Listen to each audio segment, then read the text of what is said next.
Well, folks, we have just started going live. We're going to get started in just a few minutes. We're just going to get ourselves set up. Yep. So, just gonna batten down the hatches before we really get into Yep. getting into everything. while we're in the middle of setting this up, we just want to look back at some of the earlier episodes that we've done, all stream long, all series long, and I gotta tell you, this episode of Justice for All has been amazing. It has been amazing all across the board. It's been amazing as the game itself, and it's been amazing for us too, since it's for us having the first time playing this thing. Oh yeah, absolutely. It's been an absolute roller coaster ride. You know, it's just. I don't know if you heard that, but that might be the PlayStation going off. Yeah. But no, it's seriously. It's been a tremendous game to produce for everybody. We've had a lot of fun doing the voices. You know, just coming up with them on the fly and being like legitimately shocked. Like I never, I don't preview these games or these episodes before I play them. My man over here does. Just to try to get an idea what voices he would want to use. I can come up with voices that might be, creative. I don't know if it might serve me to do some research ahead of time, but regardless, when we found out the twist, spoiler alert, spoiler alert, spoiler alert, ring, ring, ring, ring. Okay, when we found out the twist that, again, spoiler alert, that Matt Ongard is actually the true villain in this story, and he's the client of Phoenix Wright, we're sitting there going, oh my god. Like, what do you do when you know for a fact, after all your investigation, that your client actually truly is guilty? Then what do you do? Yeah. And he's stuck between a rock and a hard place because the assassin he hired kidnapped his friend Maya. And if an assassin's loyal, don't test him. If he doesn't do what he's been told to do, if Phoenix doesn't do what he's told to do, Maya's gone. She could get hurt. She could die.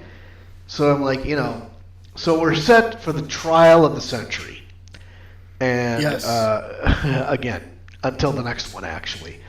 But for everyone who's ever come onto these videos and commented, anyone who's ever come onto these videos and shared it, tried to give us a good laugh, you know who you are.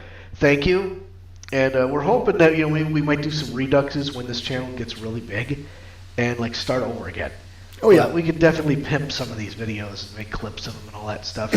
Also, in the near future, it may seem like an eternity, but down the line, it would really make so much. It would be so much better if we had more voice actors, joining a stream, not even necessarily with us here physically, but on an online environment. Well, I mean, if anybody would be interested in doing some work, bringing these characters to life, we wouldn't mind putting together a meeting. We wouldn't mind putting together, a troop. That'd be kind of fun. Yeah, a couple of females would be nice. Actual female voices instead of having us try to jerry rig it the whole time. But I'm sure that someone out there could possibly be interested. So all right. So we've gave it a couple minutes, and I think we're just about ready to get started. Any objections? None. Okay. Before we do, though, let's start off. Of course. Yeah, you got to do this. So, obviously, this stream, as always, is unofficially brought to you by Bang Energy Drink. We're going Canadian this time again. So, go ahead, pull the pin, and rock it back, because it is... What time is it? Time to get bombed. Cheers. Cheers, mate.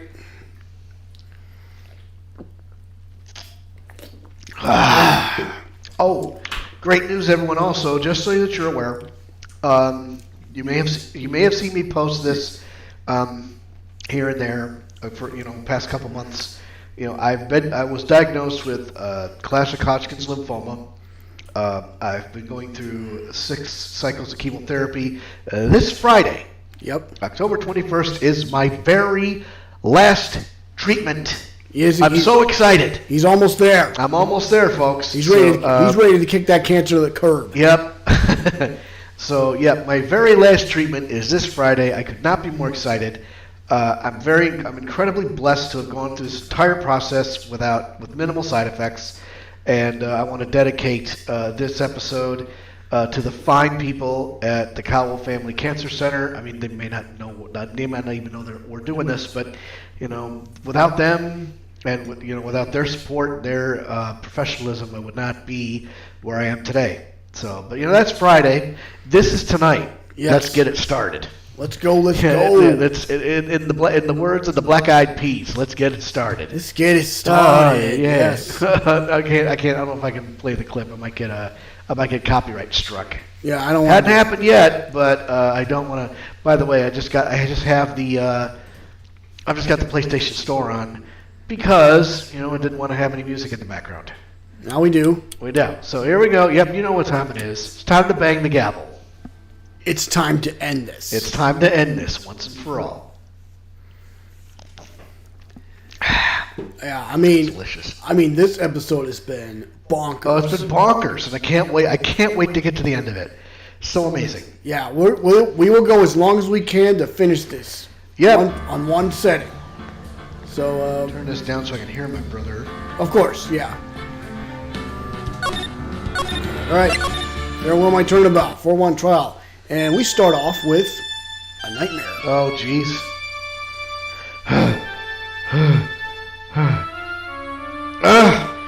How did I get into this mess?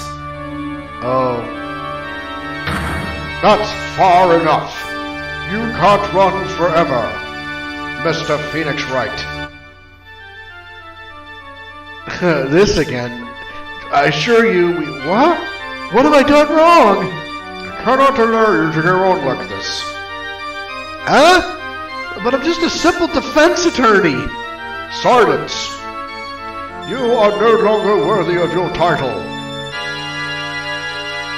Bang. Oh. And here we go again. Wow, the dream again. I've had this dream before. Someplace, some time ago. First case. As if this day was written into my destiny.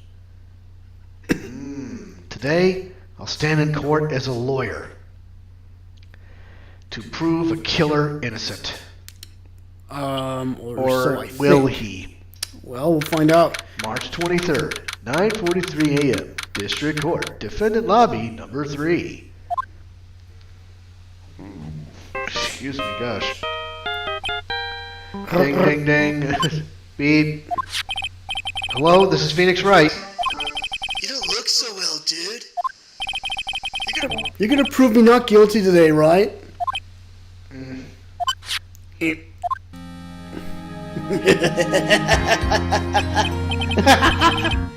If you please, Mr. Lawyer. Remember, it's not just me. Your precious friend's life is riding on today's verdict, too. Now listen up. You better get on guard a guilty sentence, okay? If you get that creepy slime bag and not guilty, I'll never forgive you, ever. Maya. Phoenix? Phoenix! Mia! Maya, how's Maya? I don't know. Don't know? She hasn't tried to channel me since yesterday. Mia, what am I supposed to do? Well, like I said, for a lawyer, the worst of times are when you have to force your biggest smiles. But... You can't give up. There's still some hope left. Stop it, please. There's nothing left. Not here, not anywhere. Oh, not him again. It's that accursed on guard again. Will you leave me alone? Look, don't call me anymore. I mean it. You really mean, pal. Gumshoe. Really, really sorry. Where are you? You let me join the investigation team, and we're chasing after the killer, pal. Huh. Then you have some sort of lead? Sorry, but right now we've got 0 leads on the guy. We're not gonna give up. Gumshoe. Until the trial's over, until the verdict is handed down, we're gonna do everything we can and find the killer. If we can get Maya out, then you can get Onguard the guilty verdict he deserves, pal. That's true. I could do that if they found Maya first. You got that? So you have to do whatever you can to make the trial last longer. I have to make the trial last longer? If you go with Mr. Edgeworth with everything you got, then you two can draw it out. Oh, now I get it. I believe in you, pal. You and Mr. Edgeworth can do it. So, believe in us, we're gonna give it all we got, just like you. Got it. Thanks, Gumshoe. Hey, Phoenix, you understand now, don't you? You have something money will never be able to buy. Friendship. It's the strongest weapon in the world, and you have it in abundance. Yeah! Looks like we're coming to the end. I have to make the trial last as long as I can. Gumshoe will come through. I know it. There you go. There's the silver lining right there, guys.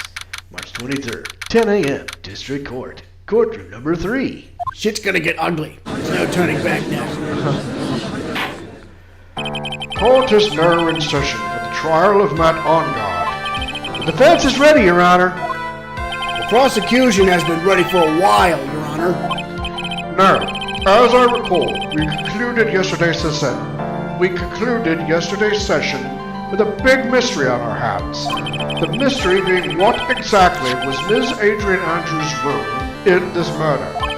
That is to say, is she really connected to the crime itself? Mr. Edgeworth, if you would please inform the court of today's proceedings. Adrian Andrews. She forged evidence that threw suspicion on Mr. Onguard, and then proceeded to escape the crime scene by wearing a nickel samurai costume. The guilt of these actions are those from which she cannot escape. Then you're saying that she is guilty after all? I'm not finished, Your Honor. Ms. Andrews has nothing to do with committing the actual murder. I would like to direct the court's attention to this card.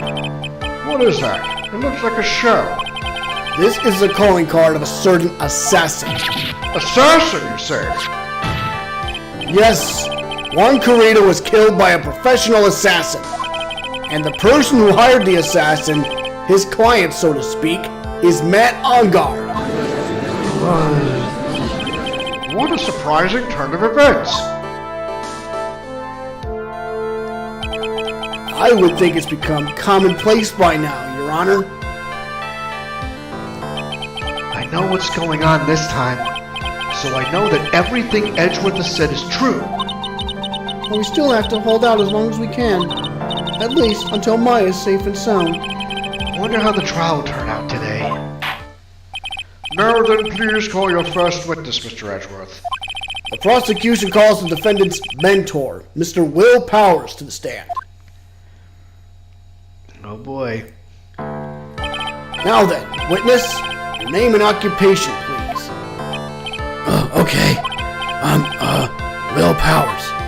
I'm a poor, underpaid action star. And what is your relation to the defendant? Well, I guess I'm sort of a lousy mentor to him in a way. Yeah.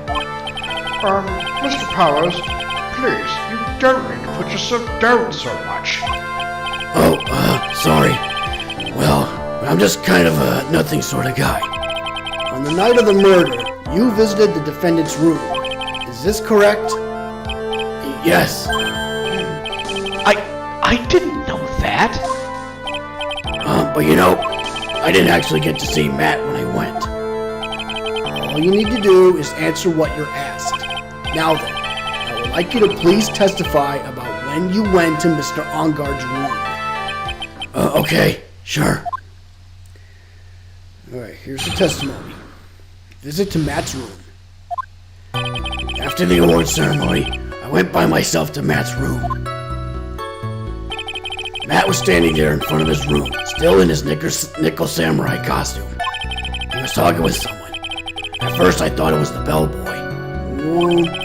I watched the two of them for a while, but then I gave up and went back. I had guests with me that night, and I couldn't make them wait for me. Nothing sounds out of place in Mr. Powers' testimony. Talking with the bellboy is no big deal. Yeah, it is. It could be. If one assumes that the person Mr. Ongar was speaking with was an ordinary bellboy... What are you implying? Well, Mr. Wright, let's have your cross-examination, shall we?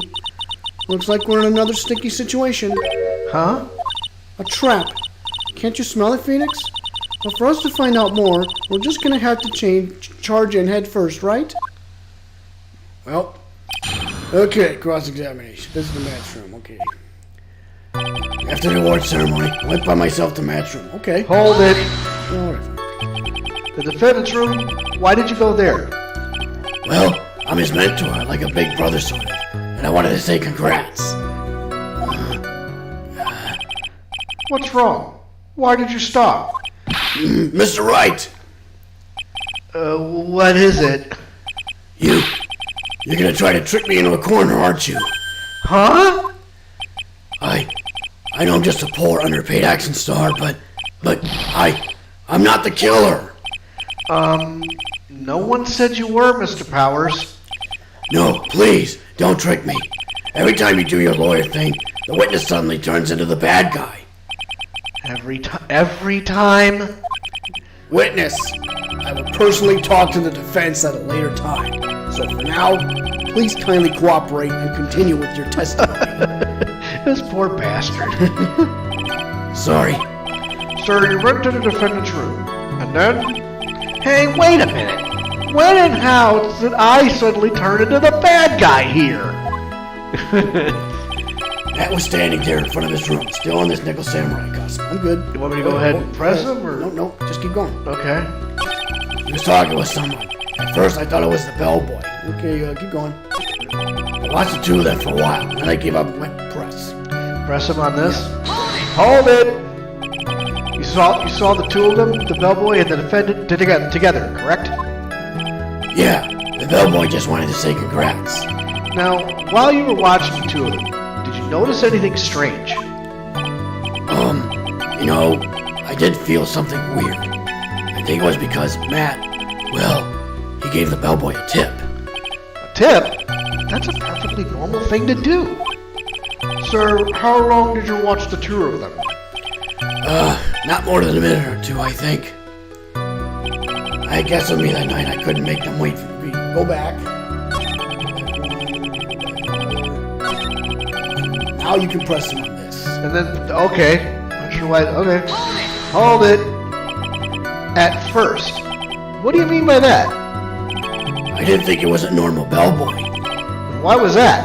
See? Why did I think that, Mr. Wright? How am I supposed to know?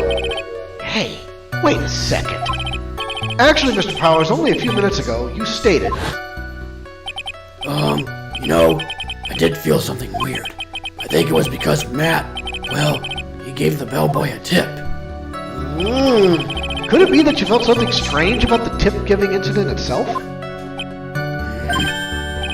Yeah, that's it. You really know your job. Mr. Edgeworth? Yes, Your Honor? This bellboy, he wasn't an ordinary one, was he? Perhaps we should let the witness tell us. Very well. Mr. Powers, please amend your testimony. You mean about the bellboy, right? Matt gave the bellboy a tip. Press it. Hold it. So he gave the bellboy a tip. What's so strange about that? Well, you see, Matt's not a poor penny pincher like me. I was trying to figure out how much it was because the tip really shocked me. How much it was? But that's when something even more surprising happened. The bellboy was putting the tip he got in his pocket. And that's when I got my first good look at the guy's face.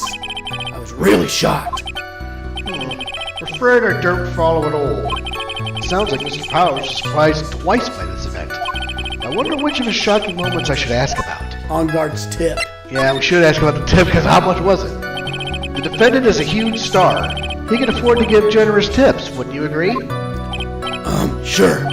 But giving him that much was maybe a little too much, I think. A little too much. Would you please clarify for the court about how much would you say the defendant gave to the bellboy? Honestly, I don't know. I can't even begin to guess. And why is that? Because he gave the bellboy a really fat roll of cash.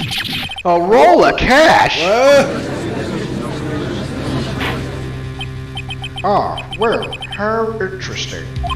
That certainly was a very generous tip, wasn't it? A very fat roll of cash. That can hardly be called a tip, Your Honor. The judge is beginning to look awfully suspicious of us. Up to you. Oh, it's up to it doesn't matter which one I choose? Doesn't matter. I'm gonna wait and see. There's nothing I can really object to here. I mean, who can argue that a fat roll of money isn't really odd? So supposing that roll of cash was not a tip, then what was it?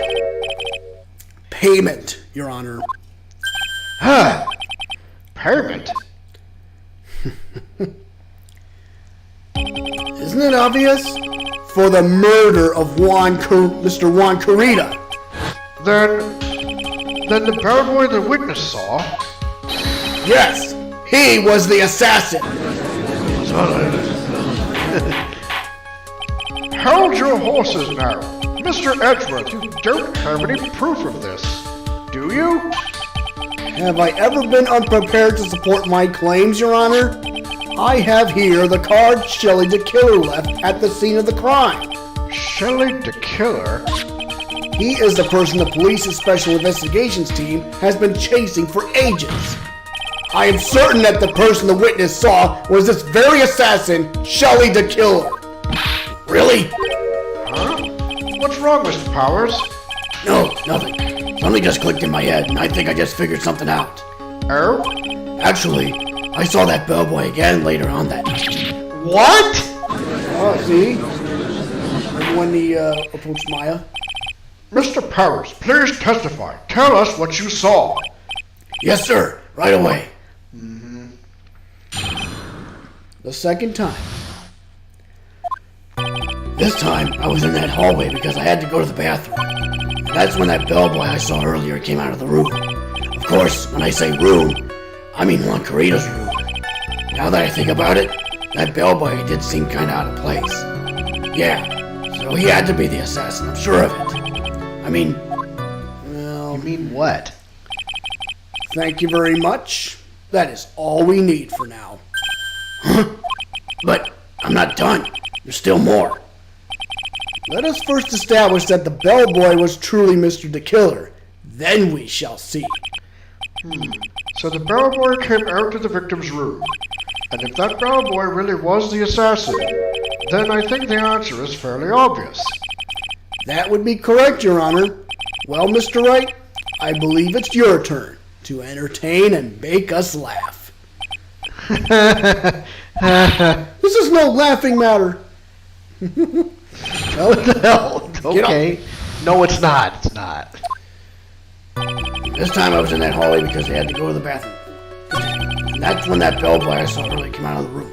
Continue. Of course, when I say room, I mean Juan Carita's room. Continue. Now that I think about it, that bellboy did seem kind of hold press. Hold it. So what exactly was so out of place about him? Right. Why the insipid grin? Maybe because I have no idea what damaging thing he's gonna say next? Well, the bellboy was empty-handed. Empty-handed? That bellboy was one of those room service people, right?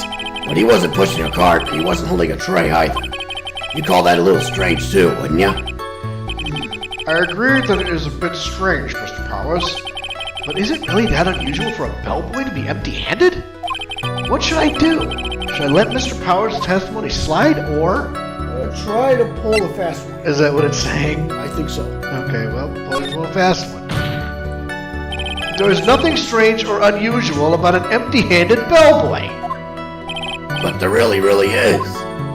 There really isn't. Objection!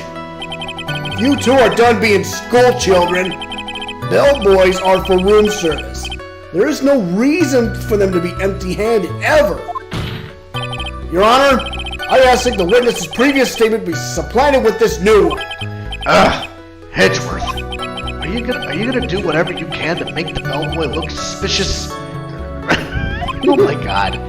Sure. Very well. This court recognizes and grants the prosecution's request. Mr. Powers, if you could amend your testimony, please. Yes, sir. I thought it was kind of strange for a bellboy to come out of a guest's room empty-handed. Really? Well, present something. So what am I presenting? Either the crime photo or the wine glass. Your pick. I'd say the wine glass. Okay. Objection! Mr. Powers? Yes? You're easily influenced by other people's words, aren't you? As soon as you heard that the bellboy might have been the killer, you got caught up in believing it must be true. But, isn't he really suspicious?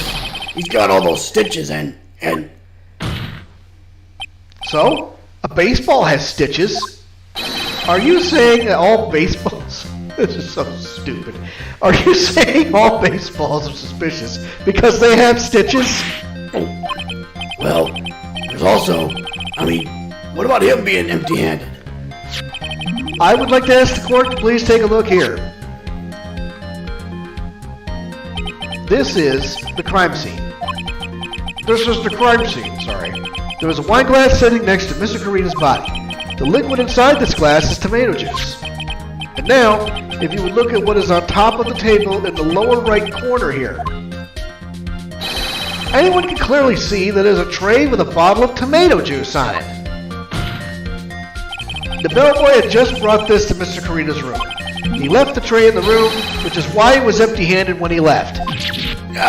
But that would mean that the bellboy had seen and left a dead body in the room. Not necessarily. I don't know. That's how he got in.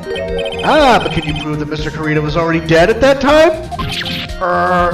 Mr. Edgeworth, Yes? I blame you for leading me down this route. I'm terribly sorry. What is with him? Why is he laughing?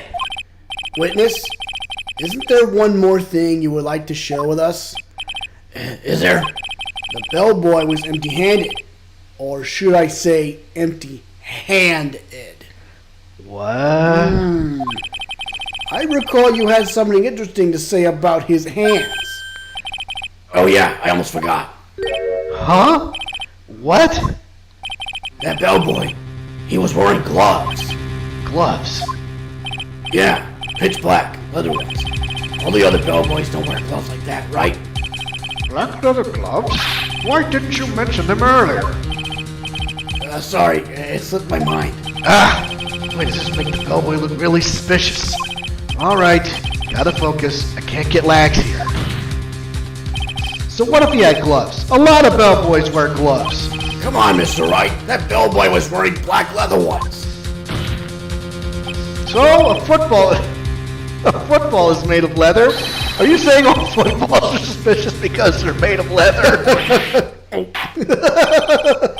But that man, he received a large roll of cash from the defendant, and then he was seen leaving the crime scene wearing black leather gloves. I don't think that even someone like myself can believe he was just another bellboy. It seems that we have finally come to an understanding. Now then, witness, please continue with the rest of your testimony. The rest? Yes, please tell us more. Okay. Second meeting. After leaving one's room, the bellboy went and knocked on Matt's door, just like that. He gave something to the person inside the room, and the old guy just left without even going into the room. After that, I went to the bathroom and then back to my seat. Okay. So the bellboy, after leaving the crime scene, next went to the defendant's room. Yeah, I kind of saw all that by accident. Some accident? I'd say you saw too much. And all of it was suspicious to high heaven. I think it's safe to say that we can no longer consider this bellboy to be normal. Now then, let's get started, shall we? Mr. Wright, your cross-examination, please. Yes, Your Honor. All right. Cross-examination time. After leaving Juan's room, the bellboy went and knocked on Matt's door, just like that. He gave something to the person inside the press. Hold it. I said hold it. Okay. That's better. What kind of statement is that? Please elaborate and give us a few more details. Okay. Should probably ask him only one question at a time. About this something, I'm thinking. Ask about the person inside. So who took this something the bellboy handed off? Actually, I don't know. What do you mean? I'm sorry, but I only saw the person's arm. Early an arm? And you're saying you didn't see the person's face? Yeah. Well, it was Mr. Onguard's room, correct? So it could have only been Mr. Ongard himself, I'd say. Not necessarily. And then, what did the bellboy do after that? Oh, so after he gave the person inside the room the thing, then the old guy just left and I didn't know. Go back. Go back and press again, right? Yep. I think I know what I mean. Hold it. I said hold it. Okay. That's better. What kind of statement is that? Please elaborate and give us a few more details. Okay. Let me ask you one question. About this something.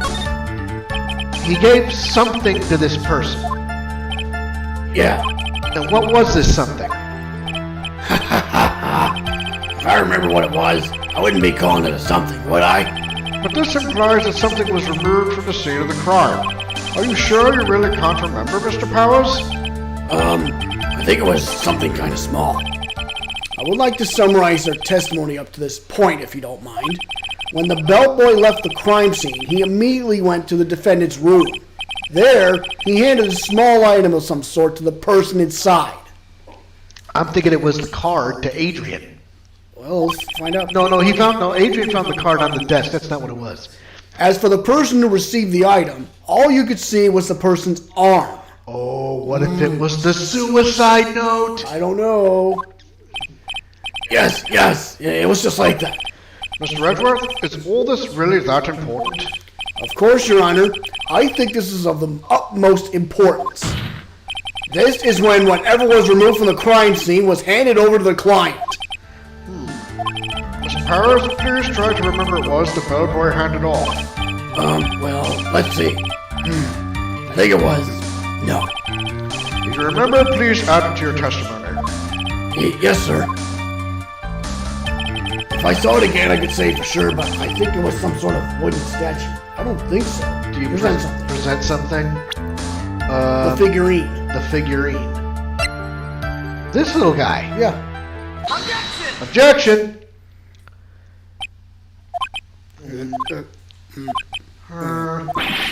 What was the point of that pregnant pause? Where did that objection come from? Well, speak up. It was me, Your Honor. What is it, Phoenix? I have a feeling that something bad is going to happen once I show this.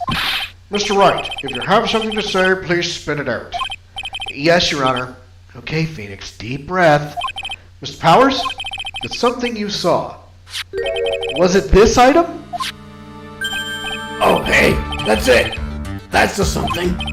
Wow, Mr. Wright, you really figured it out. I recall we found this at Matt Onguard's mansion.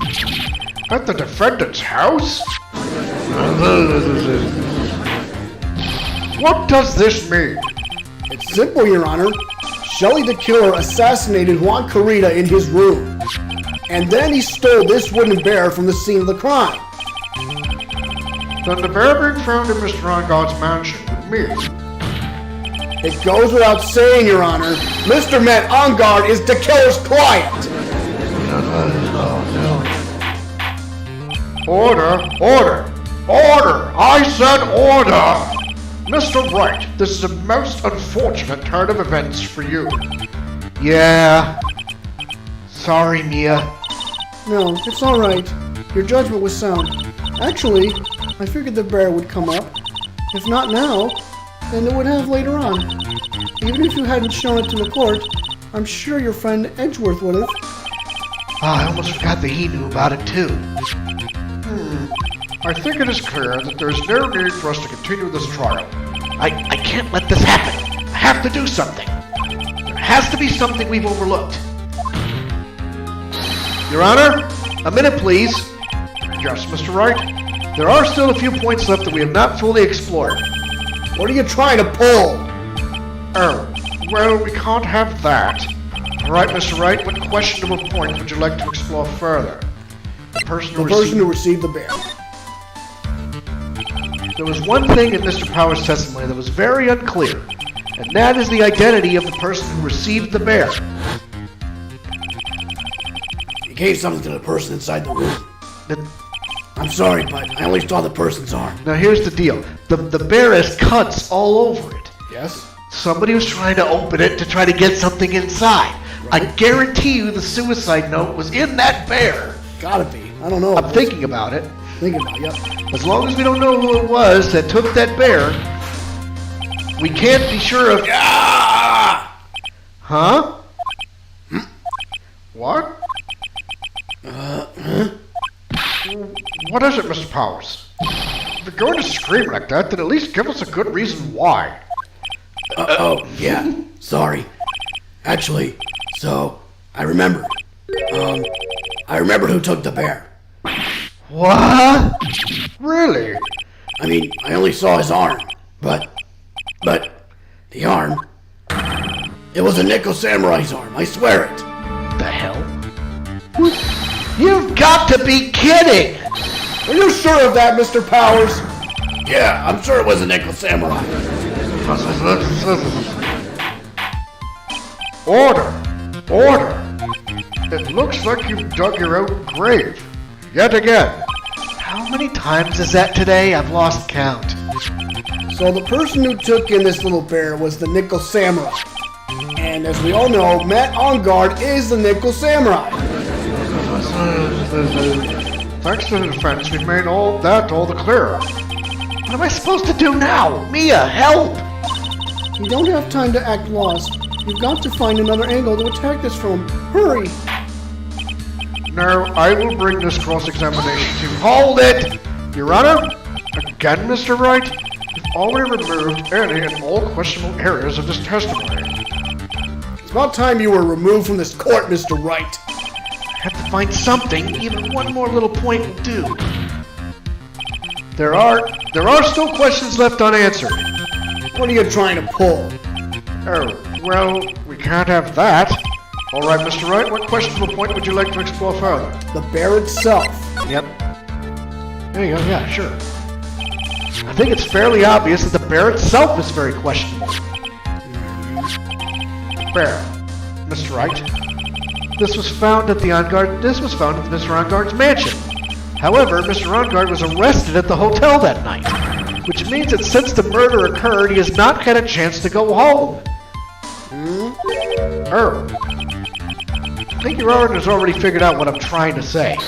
It is not possible that it was Mr. Onguard who took this bear to his mansion.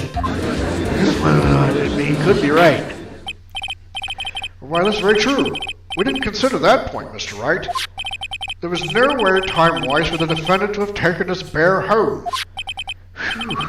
Disaster averted, it looks. Objection! You haven't gotten the best of me yet, Mr. Wright. Huh? I remember it clear as day. I remember what you muttered to yourself at On Guard's mansion. We have this area completely surrounded. There is no way for him to escape. I can't believe it. That butler. All this time he was the killer. Oh, come on. The killer and On Guard were working together, so to speak. Okay, well, I'll just send her a quick text, let her know I've held her back. Once, you're gonna do that? I got it. Okay.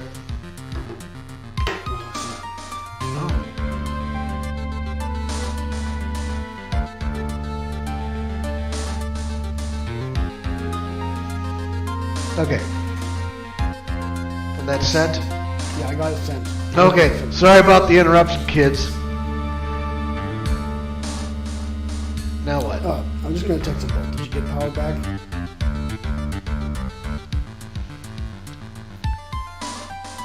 So, The killer and On Guard were working together, so to speak, and the killer was hiding at On Guard Mansion as its butler. What a bold move. The bear figurine was brought back to On Guard Mansion by the killer himself. When it looked like he was about to be arrested, On Guard had him do so. I assume because it would have been bad had the police found it during their investigation. What the hell? oh, okay. Well, Mr. Wright, you've been quiet for a while now. This is too much. Isn't there anything I can attack at all? I think we've heard enough. We now know why this bear figurine was at the defendant's mansion, as well as who it was that received the bear from the assassin in his room. Everything has become very clear. The client who hired the assassin to commit the murder was Mr. Matt Ongard. I see no reason for this trial to continue. Therefore, I will now hand down my verdict. Thank you, Your Honor, for your understanding. You see, Mr. Wright, you could not win against the truth, could you? I knew it would turn out this way. After all, what Edgeworth has stated is the truth. Any last objections, Mr. Wright? Well, do I? What should I do? Raise an objection. Oh, no, objection! There is only one way for me to drag this trial out. The only thing I have left is this one dirty trick. Your Honor, right now, we have these two reasons to believe my client is the assassin's client. Reason number one, he accepted the bear figurine from the assassin. Reason number two, that very same figurine was found at On Guard Mansion. However, it's possible this is all the work of a certain other person. What are you saying? What I am saying is, it's possible a different person is the killer's real client. Real client? Yes. Is this all you have? Now then, Mr. Wright, let's hear your theory. Who do you say is the killer's real client and therefore the real murderer? He says Adrian Andrews. Adrian Andrews again? Yep. Oh boy, dirty trick indeed. Adrian Andrews? Yes. We already know that she tried to frame Matt Ongard for the crime. By wearing a spare nickel samurai costume. Then the Nickel Samurai's arm that I saw. That could have very well been Ms. Andrews. What about Mr. Ongard? If you would please recall yesterday's testimony. The defendant was taking a nap during the break period. That's right. Then, finding this figurine at Mr. Ongard's mansion. It was a well-laid trap set by Ms. Andrews. Huh? Mr. Edgeworth, what is your opinion on this? I can't even begin to count the flaws in the defense's logic, besides which there is no evidence to support it. However, I can't fully discount its possibility either. Who's with this trial? Come on, anyone can tell Ongard did it. We can't believe the defense would go so far as to pin the guilt on someone else. Yeah, unbelievable. It's not something petty, it's murder of all things. This is to save Maya. This is to save Maya. Even if the whole world turns against me, this is one fight I can't give up on. Order, order, order. All disruptive parties will be forced to leave the courtroom. Your Honor, for the benefit of the defense, I'm willing to play along with this what-if game. His what-if game, Mr. Edgeworth? The prosecution is prepared to challenge the defense's theory. Mr. Wright, even you must have thought it strange and wondered, why would the criminal want this little wooden bear? He's right. The killer did specially bring that bear to Ongard right away. Why do you ask? Is there something special about it? Absolutely. And I'm sure that once the court knows its significance, the true killer's identity will become crystal clear. Your Honor, the prosecution calls upon a witness who will clear all doubts against Miss Andrews. And who would that be? It's quite simple, Your Honor. Ms. Adrian Andrews herself. Yep, now we're gonna get to the nitty gritty. I see. We're gonna find out about that suicide note. I guarantee it. Well then, the court will take a short 10-minute recess. The prosecution will prepare its witness in that time. Yes, Your Honor.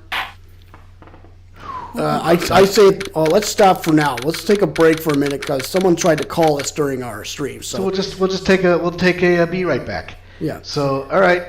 So we're just gonna pause this, and I'm gonna see what the. Okay.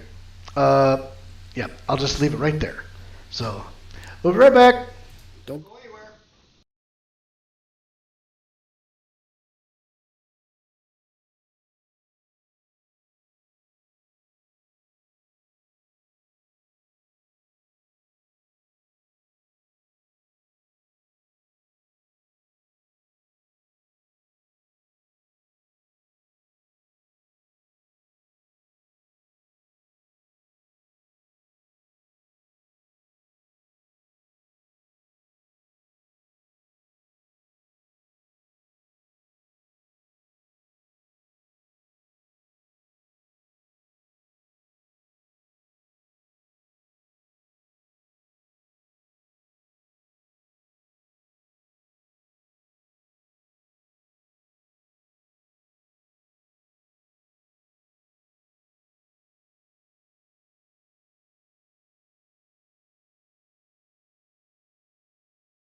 Welcome back, gamer fans. We're back. Yay! So, yeah, we wanted to take a quick break and just get a little update from our folks. So, our folks in Milk Rapids don't have any power. So, and consumers is just beating around the bush with them. But we offered them, shelter at our place. They have another plan.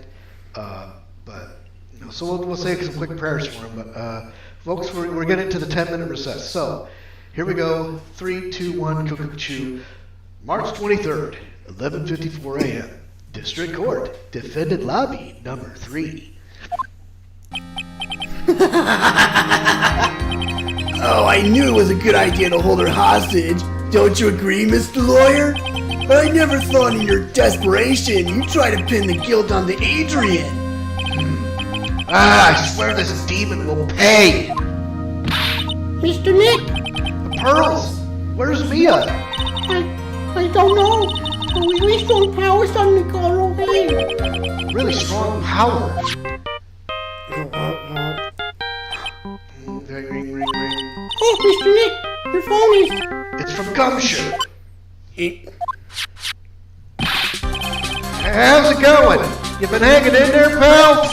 Yeah, sorta. We just barely found something to latch onto. Whew, that's good, pal. What about you? Anything yet? Have you figured out where the killer and Maya are? Still don't have any leads, but... What? We don't have any more time! We just had one. Even a single clue would be really helpful. Oh god. I need to cover this one because I kept thinking to myself. Gotta keep the trouble going until Maya's been rescued. But have I just run out of luck this time? Is all our hope for naught? A tent! Huh? A tent? I can see a circus tent. From Mia! It looks like Maya was unconscious until just a few minutes ago. As soon as she woke up, she called for me. So it was Maya that called you away. She's locked in a dusty little room right now, but I could see a circus tent outside the window about 300 feet away. Gumshoe! Is there a circus in town right now? There's only one, pal. The very big circus.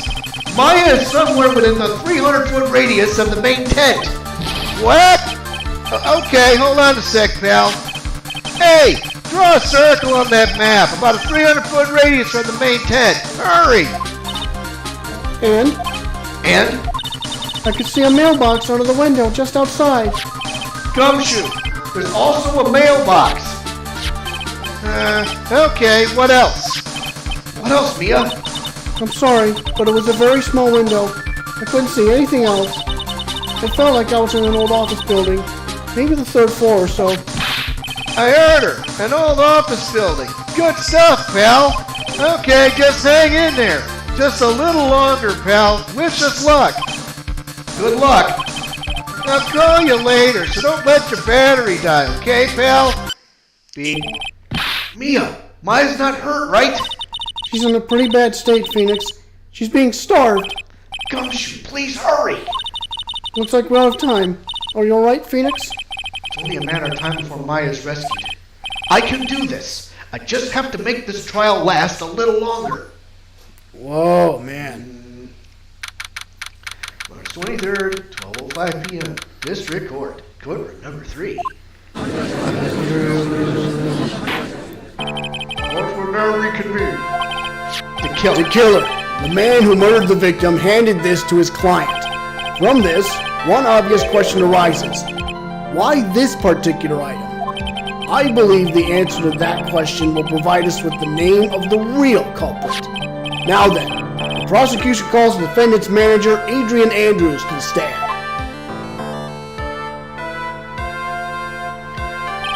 Currently, the witness is accused of tampering and obstruction of justice. However, you have been called to the witness stand today to ascertain who exactly is guilty of murder. I understand. Very good.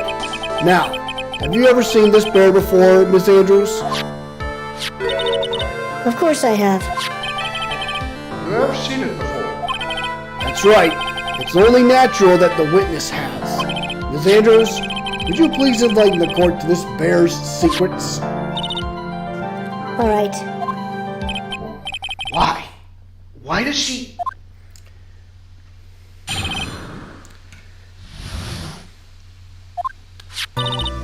Actually, this is an elaborate puzzle. If you know the correct order, it can be taken apart one piece at a time. At its center is a small cavity with just enough room to store a small item.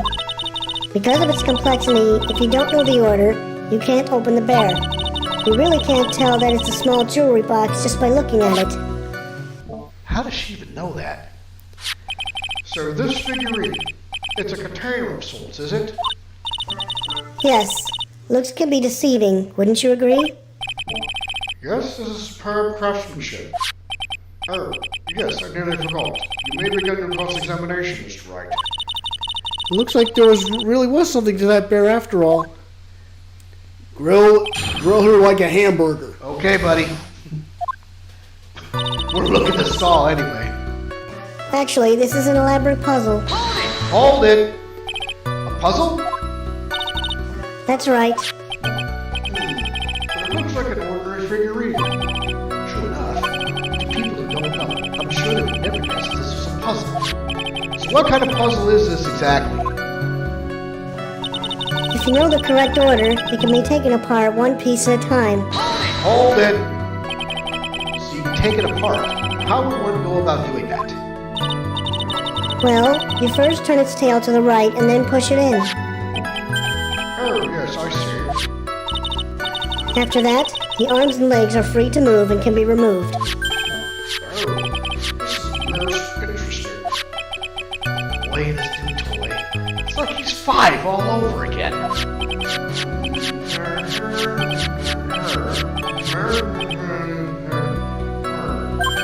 Oh, don't mind me. Go ahead, carry on. I think he's lost it. So what do you find after you take the puzzle apart? At its center is a small cavity with just enough room to store a small item. Oh, crap. Sorry. Forgive us. Hold it. Hold it.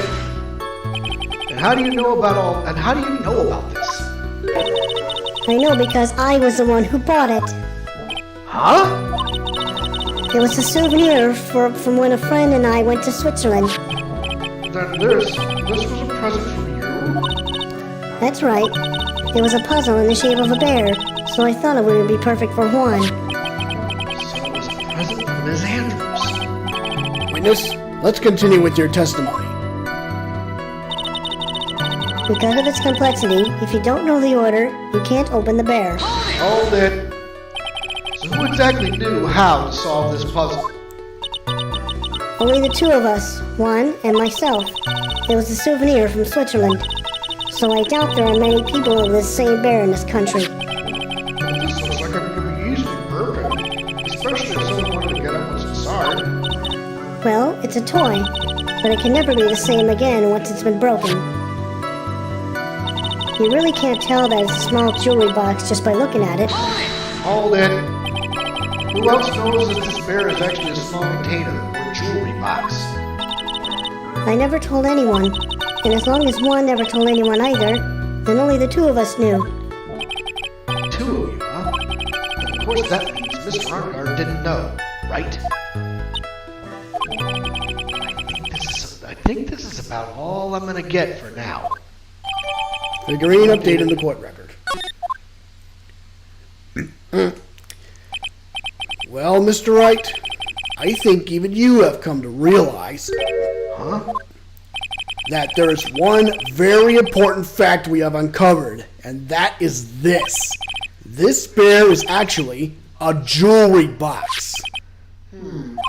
Now that we have agreed to this point, there is only one logical question that can come next, and that is this. What is inside this box? What's inside? That's right. That's what we are going to find out next. Witness, Yes? you are the only one who can open this. Please. Alright. Click, clack, click. There's a painful silence hanging over the courtroom. All eyes are on Miss Andrews now as she solves the puzzle and takes the bear apart. Click. I've opened it. Is this what you wanted? Oh, shit. What the? What is that? It looks like a carrot. I don't think we need to guess at what that is. Do we, Mr. Wright? It's the suicide note! Told ya! Told ya! The suicide note? The suicide note left by Juan Carita's former manager, Celeste Impax. Until now, no one knew of its whereabouts, but just as we suspected, it was hidden. Hidden by the victim, Juan Carita himself. It seems Celeste Impax had very beautiful handwriting, and she just as beautifully signed her own name on this document. This is most definitely the note she left right before she committed suicide. Order! Witness, did you hear about this? Yes, I did. I heard it all about it from Juan. When I discovered his body, I looked for the bear. I wanted to destroy the notes before it became public, but I couldn't find it anywhere. Because it had already been taken by the killer. Everything is going at Mr. Edgeworth's pace. So now that the suicide note has been found, what's the next logical question? What is written on the note? That's right. At least that's what I would think. Now then, I believe it is only appropriate the contents of this note be made known. I can't stop you, can I? I went through so much just to get my hands on it. And I was going to burn it for her sake. I'm deeply sorry, but I can't allow you to persuade me to stop. Your Honor, if you could please read the contents of the note aloud. Very well. Here we go. The judge's voice rang loud and clear through the deathly silent courtroom. In her note, Celeste Impax left to us a record of all that had happened to her, about being used and then thrown away by Arngard, about being engaged to Carita and Arngard's role in destroying that, about how she decided, in her despair, to end it all.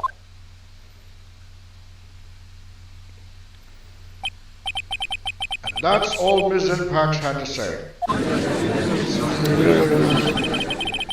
There is one thing I would like to say here. The prosecution has no interest in slandering Mr. Arngard. Then what? Our intention, Your Honor, is to establish a motive for murder. Isn't that correct, witness? Yes. On the night of the murder, Juan was going to make the contents of the note public. After the post-ceremony show, he was going to hold a press conference. My word. Matt Arngard values, above all else, his refreshing like a spring breeze image, which is why he had to stop this note from being made public. At any cost! Suicide note added to the court record. It's Arngard's fault that woman killed herself. And this time, he even went so far as to kill someone to stop him from revealing that. Terrible. What a selfish person. Because the slave boy is out there with defendant's quick toe. There is no room for doubt here. Mr. the Killer's client's goal was to obtain this suicide note. And the only person who needed this note that badly is the defendant. Let's not forget that the bear with the note inside was found at the defendant's house. It seems that we have come to the truth at last. The defendant's motives were entirely selfish. He deserves no sympathy from anyone. How am I supposed to escape from this one? Why the hesitation, Phoenix? Gumshoe hasn't called yet, so you know what you must do.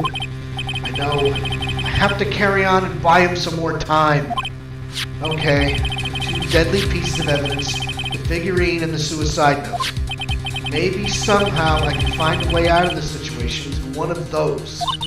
The gavel's already in the judge's hand. Phoenix, hurry! Suicide note of the figurine. Which one of these should I pursue? Anyone you want. Anyone? Anyone. Objection! Please wait, Your Honor. Oh man, look at that lawyer. He's still going at it? It's like he doesn't care that he's trying to get a killer off the hook. I think Your Honor believes that Matt Ongar killed in order to obtain this note. Yes, that's correct.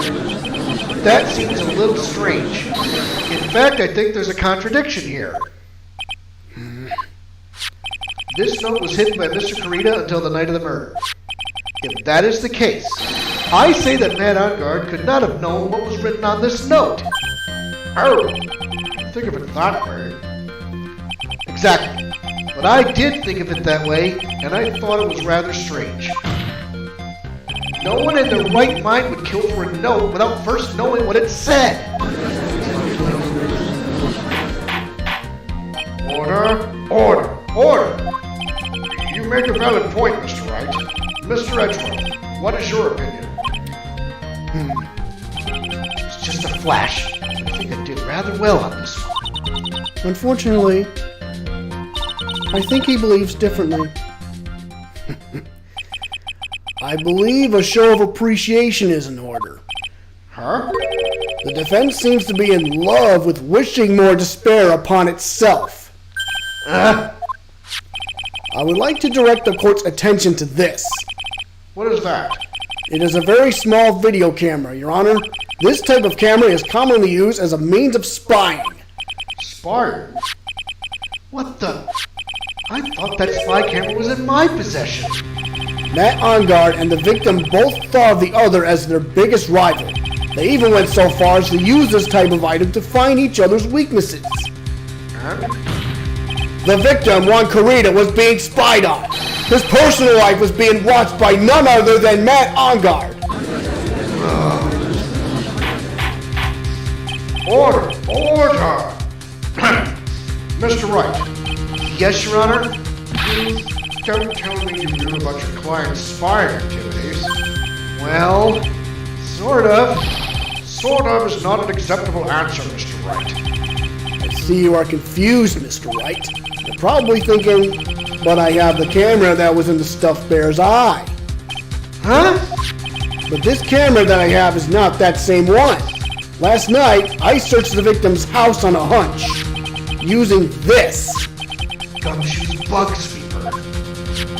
By the way, Mr. Wright, the defendant's fingerprints were found on this camera.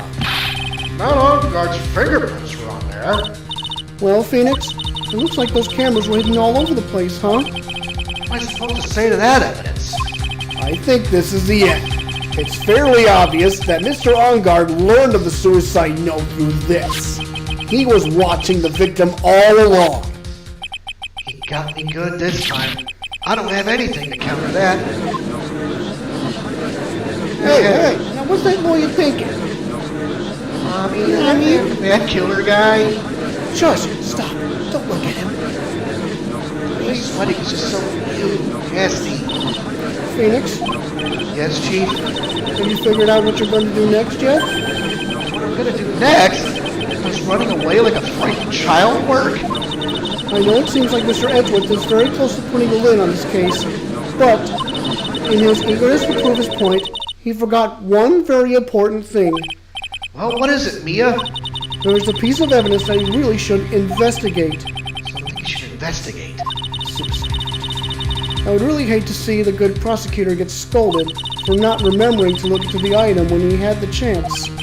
Why are you speaking in riddles all of a sudden? Right, I think this time we finally understand everything. Well, Mr. Wright, you don't have any further objections, do you? What is this piece of evidence that Mia is talking about? Can I figure out what it is that still needs to be looked at, or should I let it go? Present evidence. I have an objection, Your Honor.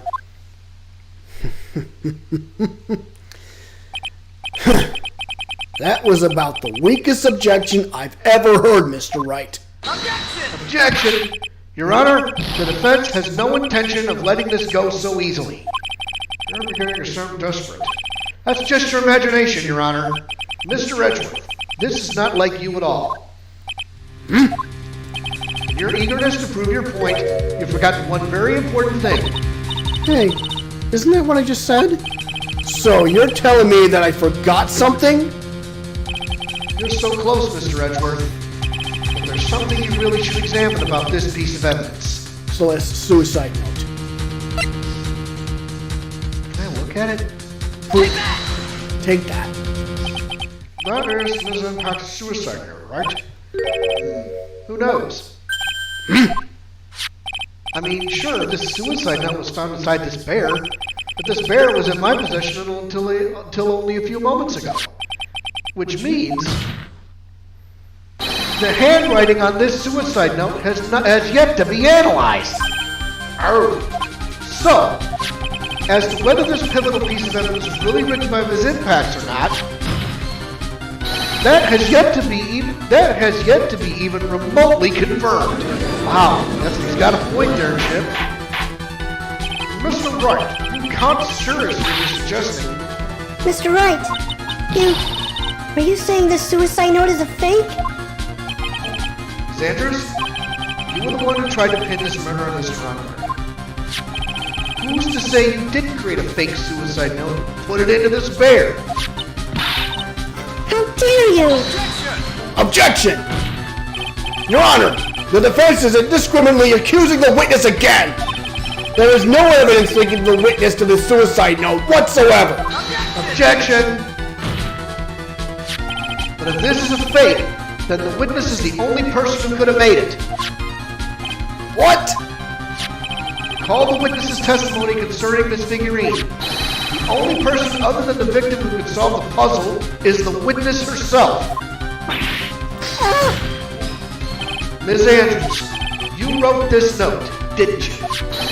You wrote it so you could use it to frame Matt Ongar.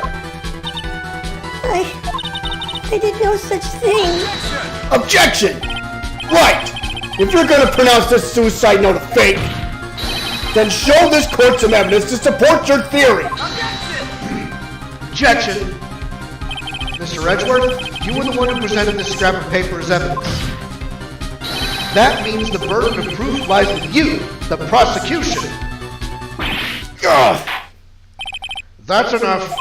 Mr. Edgeworth, can you confirm the handwriting on this suicide note? It is as the defense has stated. The handwriting has yet to be analyzed. If that's the case, it seems that yet again we have reached a point where a verdict is impossible. Impossible? That's impossible! This isn't good, Phoenix. The judge is going to carry this trial over one more day. I don't think Maya will physically be able to make it another day. I didn't want to have to do this. I don't have a choice. I request that both the prosecution and defense further investigate. Handwriting analysis might, but that's just the lawyer trying to buy more time. Ongar is guilty. Look, any idiot can tell you that. I think we've reached the end of the line. Guilty! Guilty! Guilty! Guilty! Guilty! Guilty! Guilty! Guilty! Guilty! Guilty! Oh, he got it! Ring, ring, ring, ring. What does that serve? It's Gumshoe! Beep. Hello? Hello, Gumshoe! What is with him? What is with that sigh? Where's Maya? What happened to the killer? He got away. What? Sorry, pal, I really am. I don't know what to say besides I'm sorry. Wish there was some way I could make it up to you, I really do. Anyway, what's going on? We found his hideout, pal, but the two of them were already gone. It's terrible. I'm gonna keep looking for him, pal, don't you worry. I just need a little more time. But don't tell me we don't have any more. Guilty! Guilty! Guilty! Guilty! Guilty! Guilty! Guilty! Guilty! You hear that? They're calling for his head. Mr. Wright, I can't. For us to come this far and... Ow! Well, what is it? Let me talk to Mr. Edgeworth. I can't do that. Mr. Wright, would you please get a hold of yourself? Yes, Your Honor. Refer to today's proceedings. You may take your phone calls after... Hold on, Your Honor. Edward, catch! Take that. Mr. Edgeworth? Wait, you gotta buy us some more time. Court is in session. Beep. I'm sorry, Your Honor. You were saying? Mr. Wright, this is a court of law. I'm sorry, Your Honor, but I am reluctant to do this. However, it appears that I have no choice but to suspend the proceedings until tomorrow. this time I really can't do anything. Court is now adjourned for the day.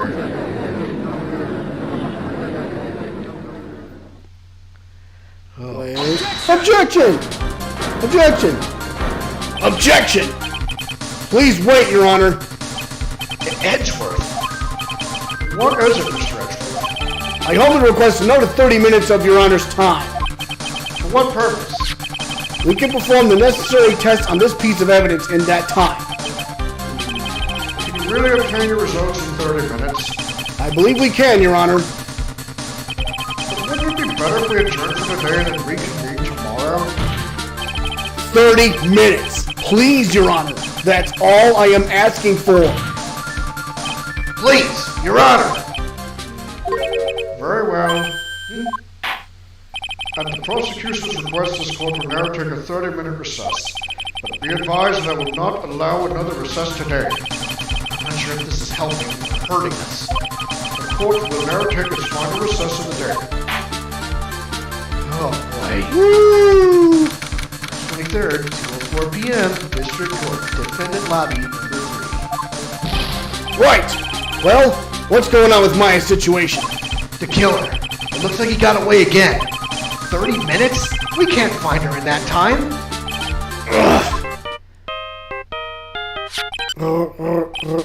Report! Is that Mr. Edgeworth? We don't have time. Just spit it out. Right. It looks like we just missed him, sir. But the killer left a few things behind by accident and has rushed to get away. Few things? Can we use any of them as evidence? I thought you'd ask, pal. I got the things he left with me right now, and I'm on my way over. Really? That's odd. Any items like that are usually sent to the crime lab first. We don't have time to wait for those guys, sir. When those guys weren't looking, I swiped the stuff and I ran. What? Well, I'm not a detective anymore, so I had to... I'm really sorry, sir, but I gotta put the law on hold for now. Sounds bad. We don't get in too much trouble over this. With my hunk of junk car, I'd say we'd be there in about 20 minutes, sir. Don't worry, I'll be there. Wait for me. All right. Just get it here in one piece. I'm on a mission and no one can stop me now, sir. No one. I'm pulling out all the stops and running every red light. Items left by the murderer, huh? Maybe there's something among them that will be decisive enough to end this. No, no. What the? Oh no! He crashed into the building. Oh no! I don't know. Hey, what's wrong? Detective Gumshoe, answer me! Meh. No one can stop me.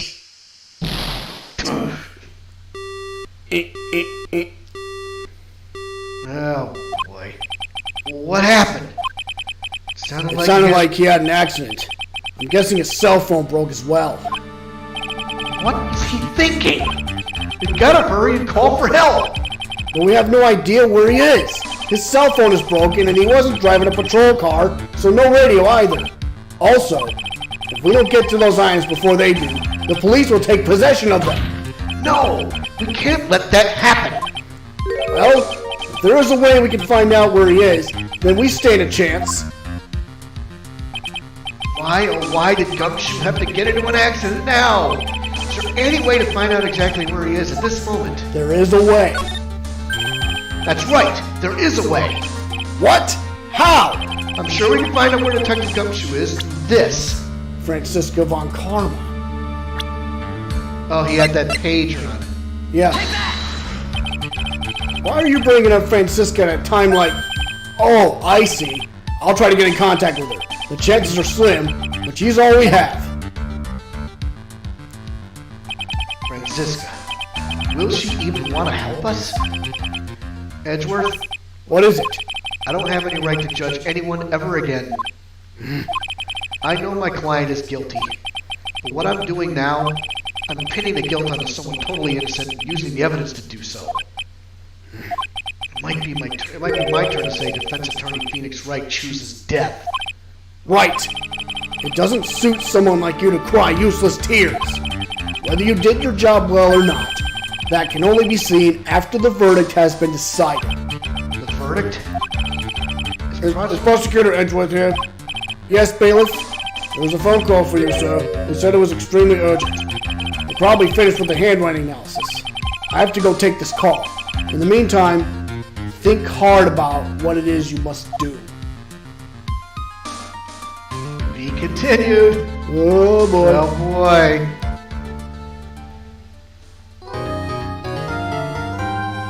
Well, this is We non-stop. gotta keep going. Gotta keep going. Keep on trucking, boys and girls. How many parts of this trial are there? I would hope this is the last part. Probably. March 23rd, 2:35 p.m. District Court. Courtroom number 3. Court will now reconvene. I assume both sides are ready. Yes, Your Honor. Yes, Your Honor. I can understand the defense acting like this. However, why do you also seek to stroke, Mr. Edgeworth?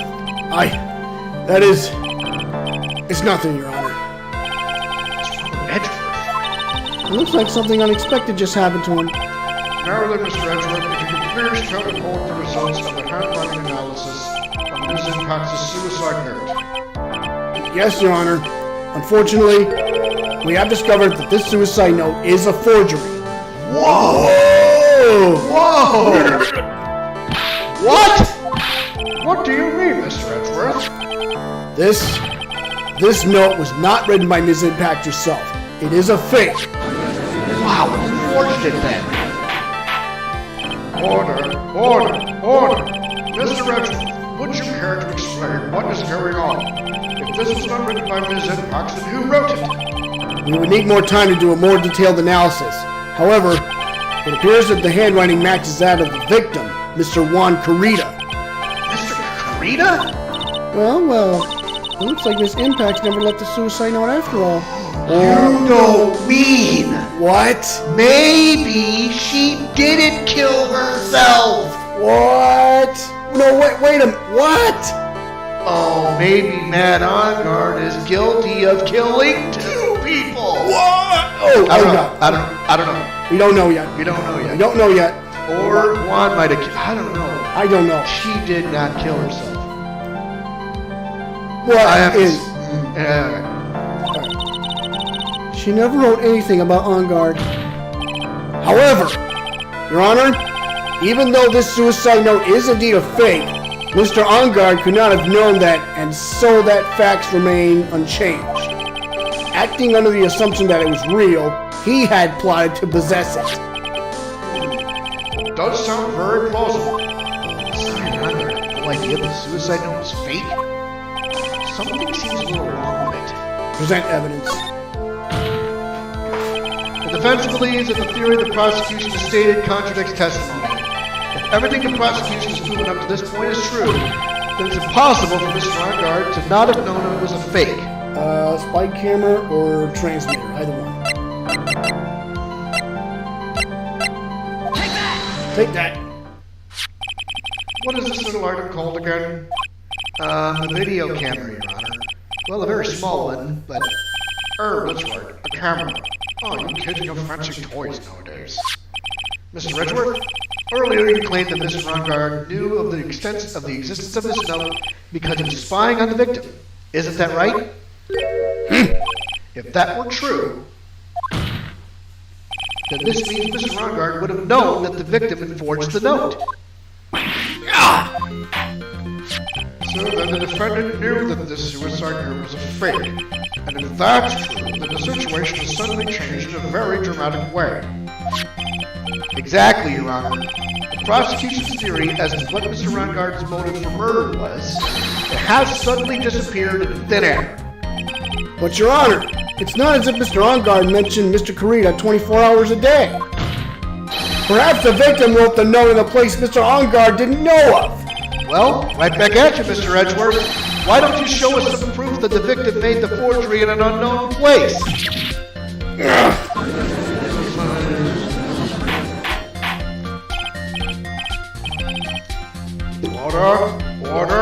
Order! Mr. Edgeworth, it looks like this time it is you who has dug his own grave. As I figured. Huh? As you figured? As I figured, it came down to this after all. Mr. Edgeworth, you are not making any sense. When I heard the results of the handwriting analysis, I thought this might happen. The question is, what next? What next? If the prosecution can't prove Mr. Ongard's motive through the evidence, then we must prove it from another angle. Well, I agree with you there. Your Honor, the prosecution would like to call a witness to the stand at this time. Oh, well, that's fine. However, this witness is a little unusual. No. We're not going to hear from that guy, are we? Edgeworth stuttering? This is not like him at all. Unusual. Well, what sort of witness is this person, Mr. Edgeworth? This witness is one who is perfectly fit to answer once and for all the question of who was it that hired Shelley to kill her to commit murder? That's impossible. Who in the... No such person exists who can answer that question with such certainty. Yes, Mr. Edgeworth, who is this witness? It's Yes, go on, who is it? the man himself, Mr. Shelley the Killer. What? Huh? Mr. the Killer. Wait! Shelley the Killer? You mean the killer? I mean the assassin? Yes, Your Honor. He's coming here to the witness stand. Well, yes, in a manner of speaking. I recognize that this is a very unusual circumstance, so I ask for your permission. What? Well, Mr. Wright, Yes? is this all right with you? Do I have a choice here? I can't really do much else to drag this trial out. The defense has no objections, Your Honor. I wonder if it really is all right to do this. Very well, then. The prosecution calls its witness to the stand. Edgeworth, is there no other way left to us? Now then, witness. Your name and your occupation, please. Oh, he's probably putting in a standby. Very good, sir. My name is Shelley the Killer, and I am a professional assassin. He put a freaking talking box on the stand. I say, what is going on here? Your Honor, How can you remain so calm? And what is the meaning of this two-way radio? actually, Your Honor, it was delivered to me just now, and it came with a condition. As long as we do not trace its source, Mr. the Killer will testify to this court. This must be what that urgent phone call we got earlier was about. Oh. So now he's gonna rat fake on his client. Oh no, this will not do. I cannot allow this in my court. First of all, we can't even be sure this is really Mr. the Killer himself. Witness, please present some sort of proof that you are in fact Shelley the Killer. I understand. Please wait a second.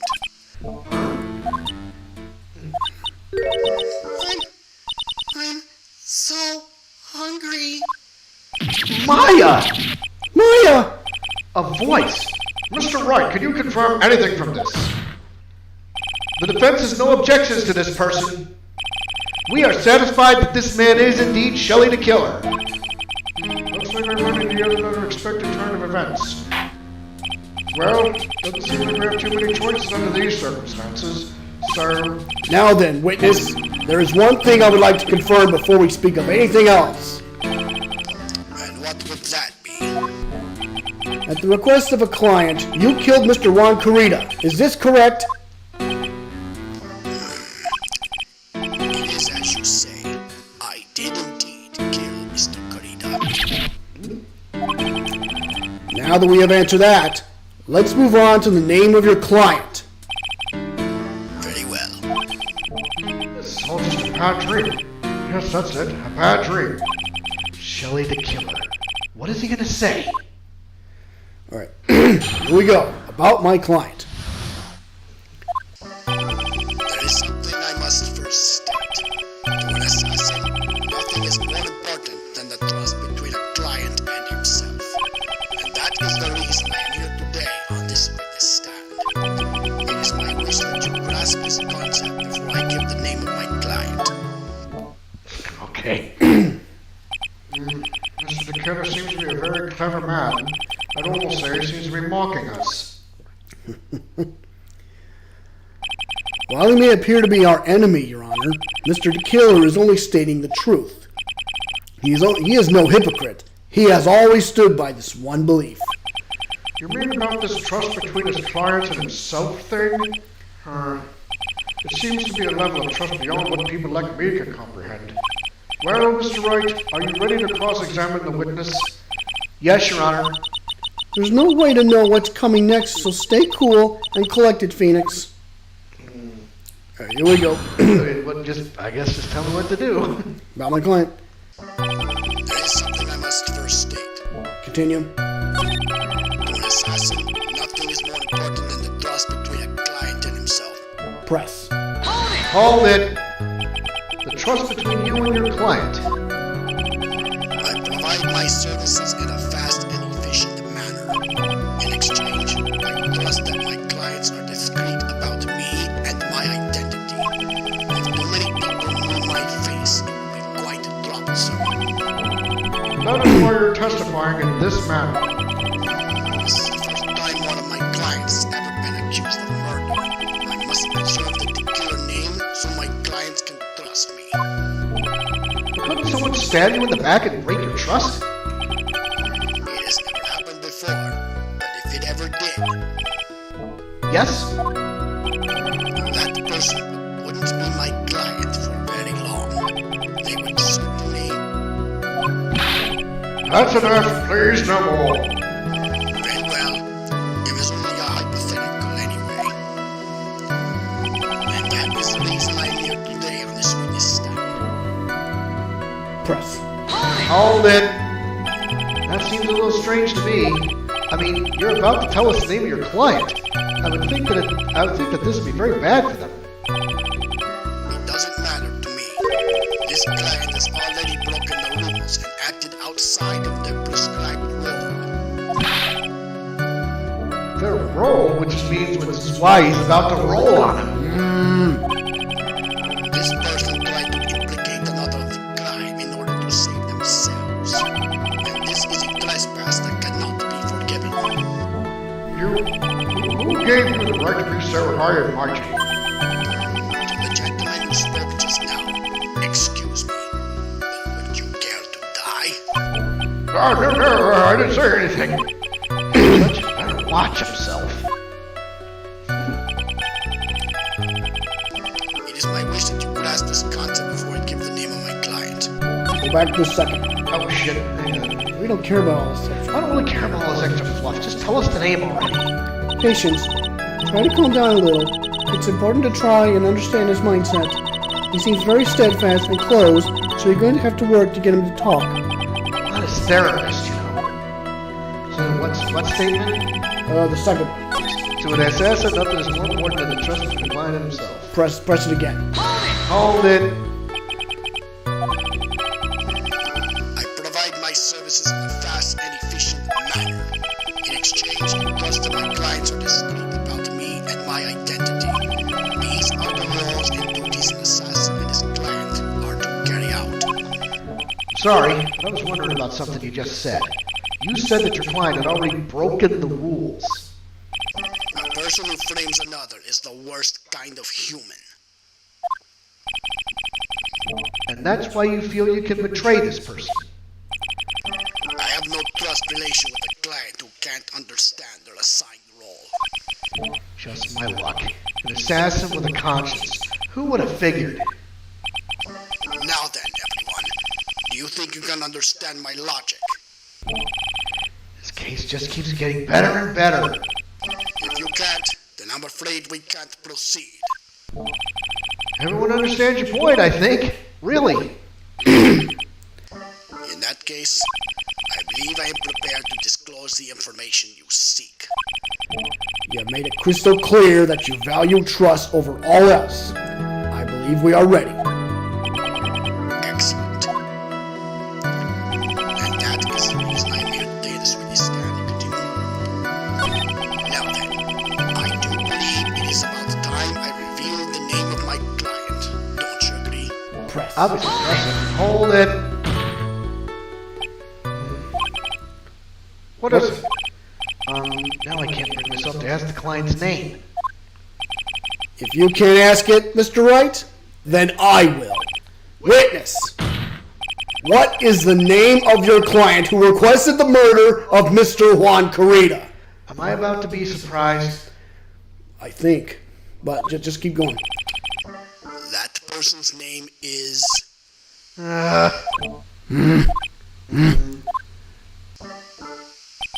Adrian Andrews. No. Go. 3, 2. What? Objection! Witness! That's not who you told me it was earlier! Huh. Later, what are you talking about, Mr. Prosecutor? I should think I know my own client, and it is Adrian Andrews. What? Oh my god. What the hell? This can't be! On the phone earlier! What's going on here? My guess is that Mr. the Killer just stabbed Mr. Edgeworth in the back. Stabbed Edric in the back? I'm sure in order to get an audience with this court, Mr. the Killer told him a different name. Matt Ongard, perhaps? I knew it. Objection! This is outrageous! I was deceived! This witness is telling a very serious lie! But you were the one who summoned this witness. You silly the Killer! My testimony is the truth. The defendant at the moment is Matt Ongard. Am I correct? All I wish to do is help procure his acquittal. Wow. All of a sudden it feels like we can actually win this. Yeah. The prosecution has failed to provide a motive and has instead provided the suicide note, which is a forgery created by the victim. Furthermore, there is a possibility the defendant himself knew it was a fake, but most definitive of all, we have heard from the assassin himself the name of his client. Mr. the Killer's client who requested the murder was not the defendant at all. No! With all this evidence, it's obvious to me this means that Mr. Matt Ongard is innocent. I seem to have caused you all a bit of confusion. Please, continue your discussion and call me when you have reached a verdict. Click. Bailiff, please bring Miss Adrian Andrews in immediately. What now? With the way this is going, Ongard will be found innocent. This may be our last chance to save Maya. Yeah, but Edgeworth is right. The killer is lying. And Ongard, my client, I know he's guilty. Can I live with myself if I win this? Who would have believed that the prosecution's own witness would absolve the defendant? Your Honor, the prosecution requests permission to further question the witness.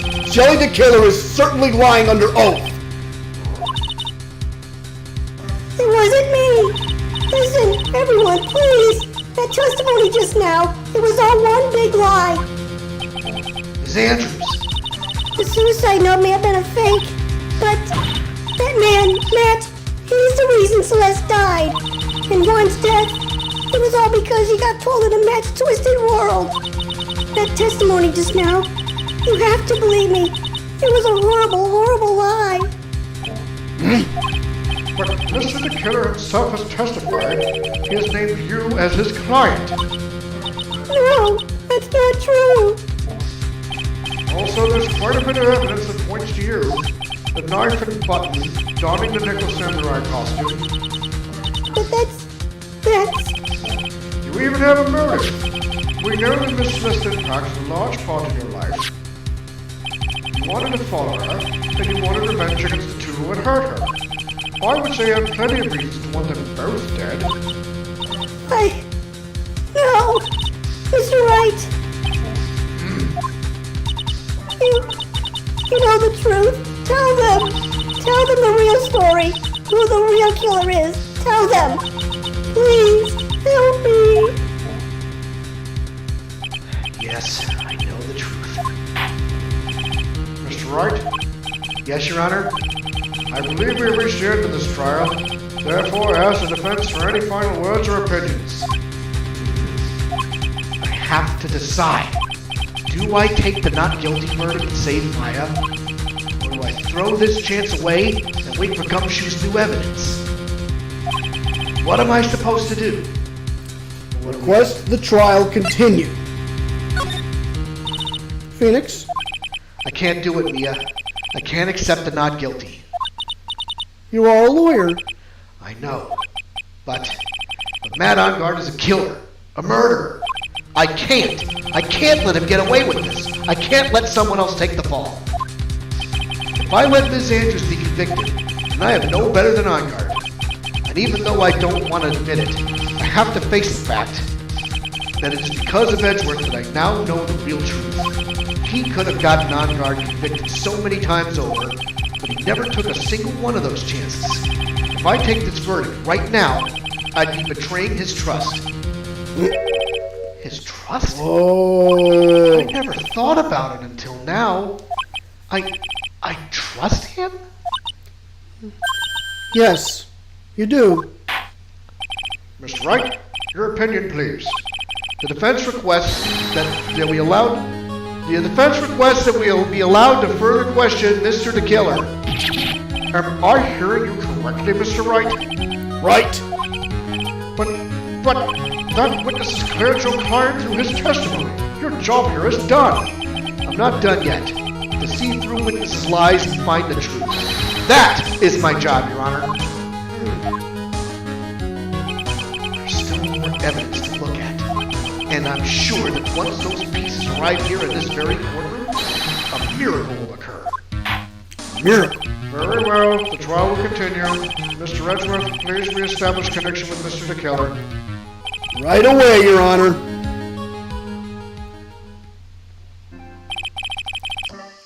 Has a verdict been reached? Before that, we would like to talk with you a little more. About? All you needed from me was the name of my client. What else could you need me for? Well, actually, we would like to hear everything you know about this case. That is how things are usually done. What is he talking about? Usually done? But what shall we have him testify about now? Mr. the Killer, if you don't mind, please testify about your client in more detail. You legal people and your procedures. Is it any wonder no one likes to go to court?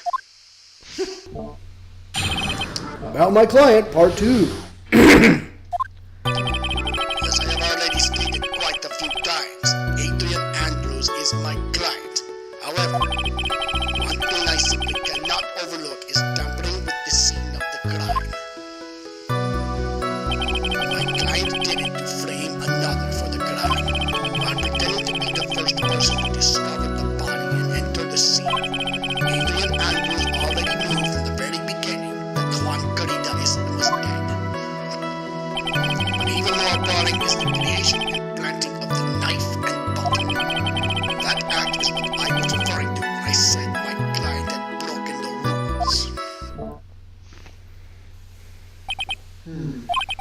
It's the most unexpected turn of events. For the 5th time now? However, this time everything has finally been revealed. Objection! Objection! Just a second, Your Honor. Yes, Mr. Edgeworth? You still have the cross-examination to do. We don't need to question testimony like this. Do you, Mr. Wright?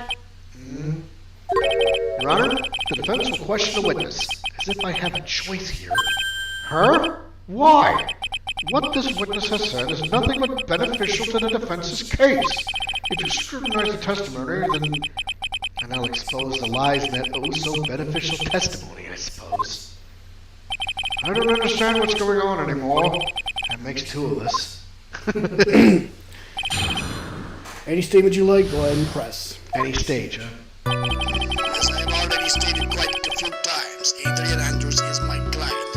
However, one thing I simply cannot overlook is tampering with the scene of the crime. Hold it. I would think that most people wouldn't be able to overlook a person hiring another to kill. If I had a problem with such a thing, I wouldn't be very effective at my job. Yeah. Well, a change in occupation might be good for you. However, I will say this. Even though I am the one that does the deed, my clients are always the real guilty party. That goes without saying, Mr. the Killer. And their fate is to live with the knowledge of their guilt on their shoulders. However, my client this time thought that they could run away from their guilt. My client did it to frame another for the crime. Does this press them? Do I have to press all of them or just one of them? Once you're ready, present the wine glass against 5, it says.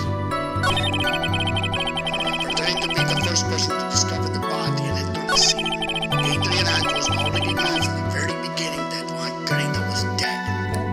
Present the wine glass. Here? Yes. Objection! Thank you so much for taking the time to testify, Mr. the Killer. What is the meaning of that attitude? When Adrian Andrews entered the victim's room, your client had no idea that Juan Carita had been murdered. But her? How do you know that? This wine glass, Your Honor. The glass. Mr. the Killer's supposed client thought Mr. Carita had only fainted, which is why this glass of tomato juice was poured for the victim. Isn't that just a part of Adrian Andrews' calculated plan? No, that is not possible, Your Honor. This glass bears the fingerprints of that person. Had this been planned, they would have never left their fingerprints behind. I see your point. Mr. Edgeworth, what is your opinion? Strangely enough, I had the same exact thought just now. Witness, how do you explain this strange phenomenon? Isn't it a waste of time to ask about such a minor detail? It's not a very important point anyway, correct? I'm afraid you are mistaken. If Adrian Andrews really is your client as you claim, then your client should have had knowledge of Mr. Carita's death. If not, then that can only mean that Adrian Andrews was never your client at all. How strange. Yes? Why is it that the attorney has yet to raise an objection at this absurd situation? Phoenix, if the killer figures out what we're up to, we're in real trouble. Yeah, I know. Objection! Mr. Edgeworth, I'm surprised. You know you can't say things like that without any evidence. Sorry. Huh? Well, that was an awfully weak objection for the two of you. Anyway, I am positive there was a contradiction in that testimony. The prosecution requests further testimony concerning when the request was taken. Very well. Right now I have to buy us more time. While we wait for the items the killer left behind to get here, I just know that the very outcome of this trial lies with those items. That's going to be important. Request taken. This request came to me, about a week ago. It was a request for my services on the night of the award ceremony. We met at a certain bar to discuss and finalize a few matters. That is what occurred. I trust my memory, and I believe I have made no mistakes. I don't think so, tough boy. So you physically met your client, huh? one's client is the first step to building trust, in my opinion. I see. Well, Mr. Wright, your cross-examination, please. Yep. They didn't meet at a bar, they met at the hotel. Yep. So, This request came to me about a week ago. It was a request for my services on the night of the awards ceremony. you turned the thing off. It was a request for my mental assault bar to discuss and finalize a few matters. Press. Hold it! So you physically met Adrian Andrews, right? Of course I did. What was that? What was with the brief pause? Press further. Press further. Witness, I would like you to give us a few more details. I always meet my clients as a matter of principle. I have never taken a request by telephone or mail. Why is that? That's because I value the trust between a client and myself above all else. And the only way to establish that is to speak to the client while looking them in the eye. Well, Mr. Wright, what was the testimony just now of any importance?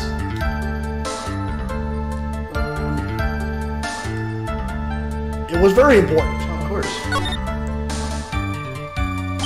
Of course. It's very important, Your Honor. If Mr. the Killer had met his client before the murder, then it's unlikely that he's mistaken. So you're certain that his client really was Adrian Andrews?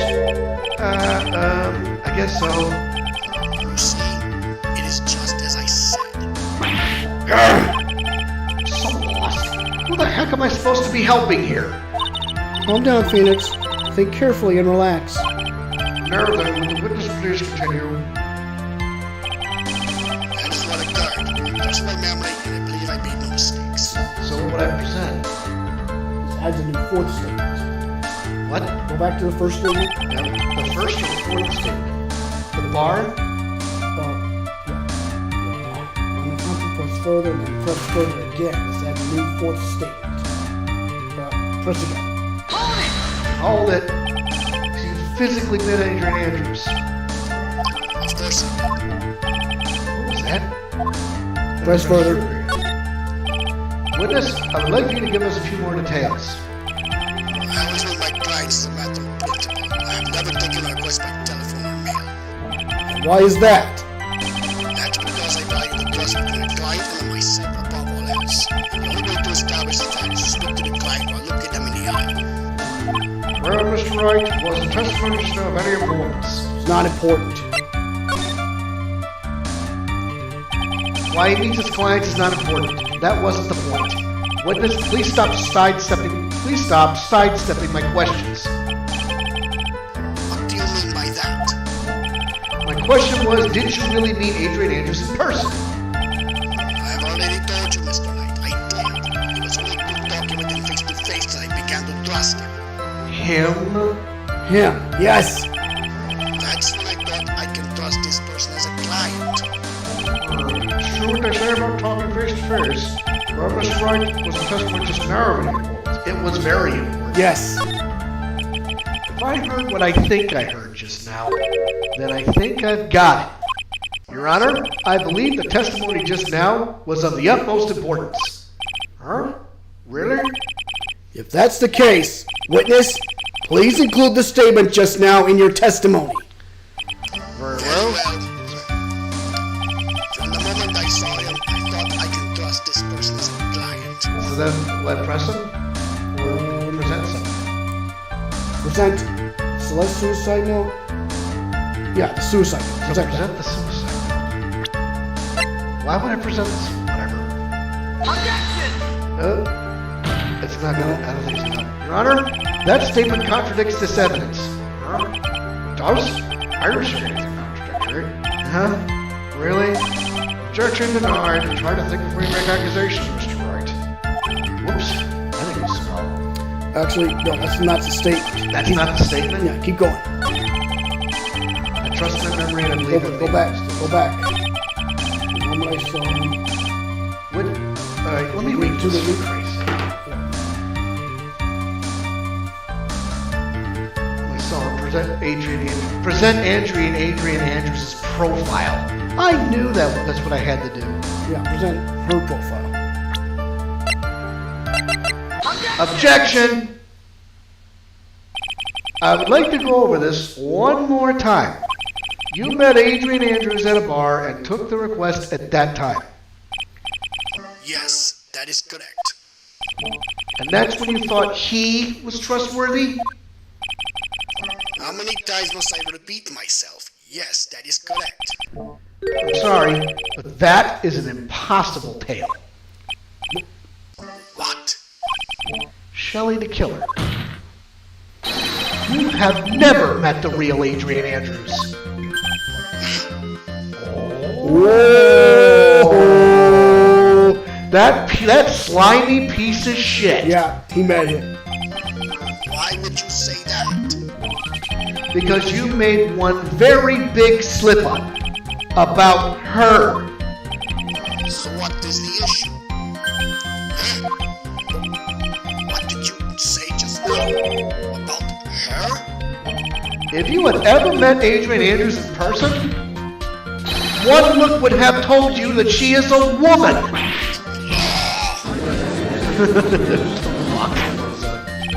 Order in the court. Mr. Wright, What is the meaning of this? This witness testified to the following: that he always meets face to face with his clients when taking their requests. but he has never met Adrian Andrews in person. Yes, Your Honor, that is exactly the point. That means Mr. the Killer's client could not have been Miss Adrian Andrews.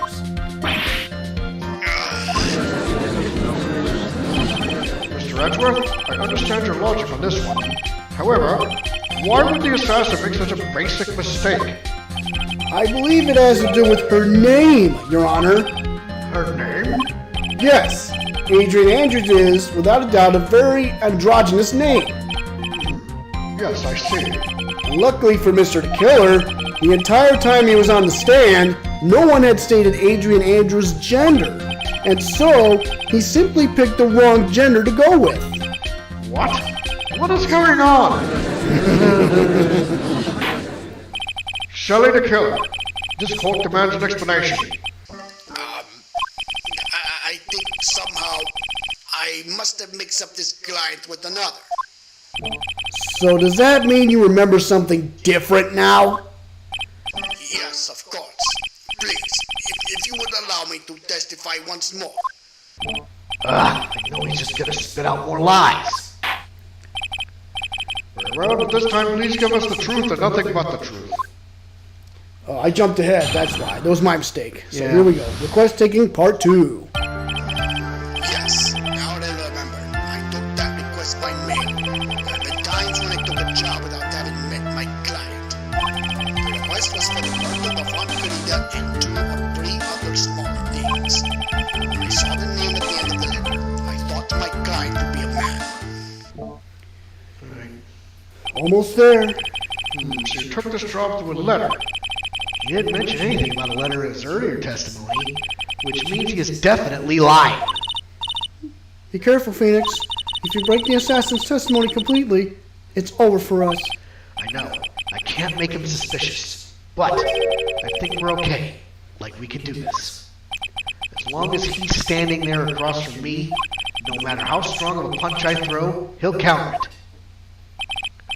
Now then, let's begin the cross-examination. Okay, here we go. Okay. Almost there. There's no feeling like a win. Yes, now I remember, I took that request by mail.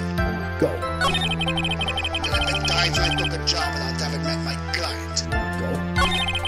The request was for the murder of one Frida and 2 or 3 other small names. Press.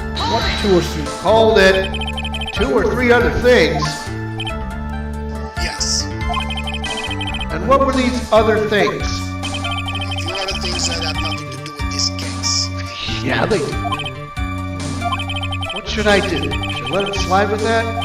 It'd be really bad if I pushed his buttons the wrong way and he got mad. Press further. Whether or not they're related to this case is for the court to decide. Mr. Attorney, Yes? everything I have said from the beginning has been nothing but beneficial to your client, which is why I wonder what is pushing you to continue with this cross-examination. Could it be that you are planning to betray your own client? That's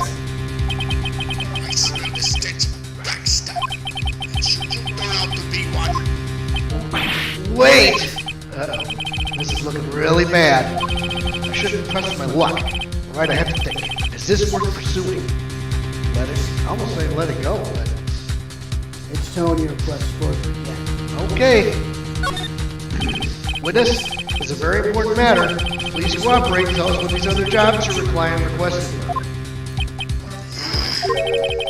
If it's truly that important, I suppose I don't have much of a choice. The bear figurine. Bear figurine? After the assassination of the target, I was to find that figurine. I was told that this job was just as important as the actual killing. And where was that figurine? It was inside Mr. Garrida's suitcase. And then, what did you do next? I handed it over to my client right away. You gave it to your client. Interesting. This information certainly sounds important to me. Witness, please include what you just stated in your testimony. As you wish. One of these was to find the bear figurine and to give it to Adrian Andrews. Now you present plus suicide. Now I gotta present the suicide. Objection! Shelley the killer? If you had really given the bear to Ms. Andrews, then this item should not have been inside it. This item. I see where you're going. Yep, that's where I'm going. Where's everyone going? Do I need to pack a suitcase? Your Honor, please think back to Ms. Andrews' testimony. And I was going to burn it, for her sake. If even for a single minute, this bear had actually been in Ms. Andrews' hands, I'm sure she would have taken the suicide note out and burned it. Order! Order! Order! So that's where you two are going. So by the very fact that this suicide note was still inside the bear, buddy! Big Willie Dubs Is in the house. Just in time for the hot tag. Oh yes.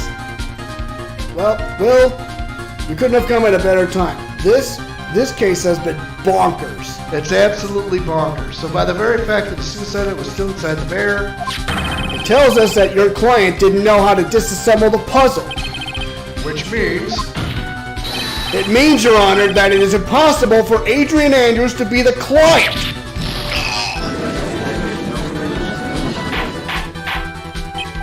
Order! Order! Order! Mr. Phoenix Wright. huh? I'm sure I mentioned this before. How I hate traitors above all else. I think your cross-examination has clearly demonstrated something to me. You must wish to break your end of an agreement. No, that's not.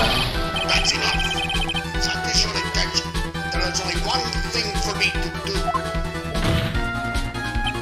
Wait, please. Gentlemen, ladies, please excuse me. I have a matter that I must attend to. Hold it. No, please, not that. Please wait. Mr. Attorney, bring this trial to a speedy end and I may stand my hand. Otherwise... Nah. That was me. What in the... Mr. Wright, are you... Mr. Edgeworth? Yes, Your Honor. I didn't understand this witness's outburst just now. Do you think there is a need to hear more testimony, or is this enough? Well, we should. Hedgeworth, we can't do this. If we keep this up, Maya, she'll... The prosecution. What has come over him? Even you all. The prosecution rests.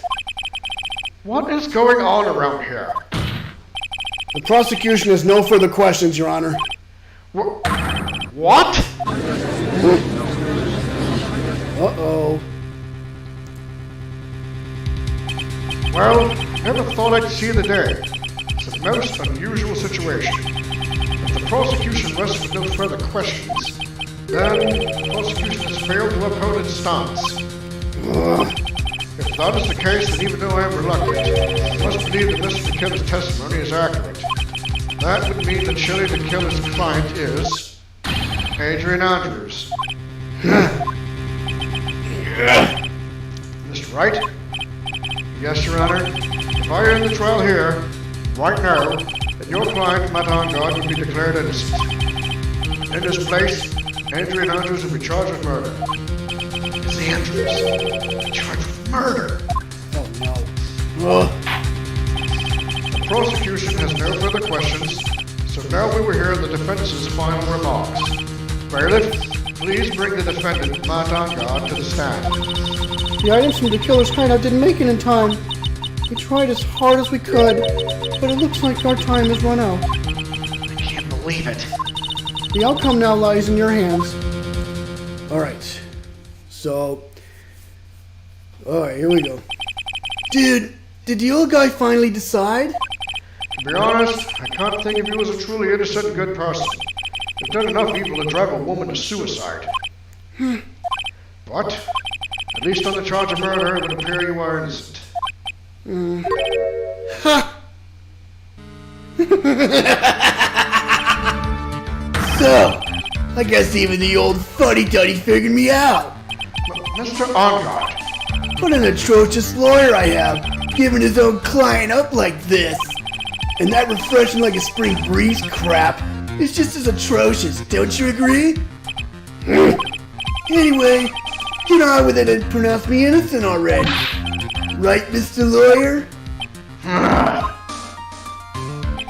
Should I side with justice, or should I save Maya's life? You're gonna get Angard a guilty sentence, okay?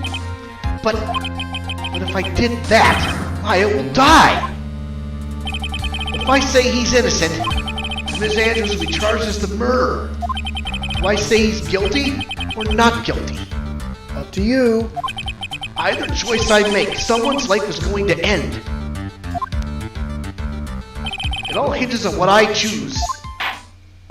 now then, Mr. Wright, let's hear the defense's final statements on this matter. If the person who hired the assassin was Adrian Andrews, then your client, Mr. Matt Angard, is innocent. Hold that thought. Order, I'll have a double bacon cheeseburger, large fry, and a liter of cola. Liter of cola? Can we get liter of cola? Would you just add a large farva? I don't want a large farva. Alright. There's no need to ask, old man. After all, my lawyer's going to say what I want. Aren't you? Right? I can't do this. But I have to decide something. I can't count on the evidence to help me anymore. I have to listen to my heart. My client, Matt Angard, is guilty. What do I say? What does it say? Up to you. It's Choose. up to me. Up to you.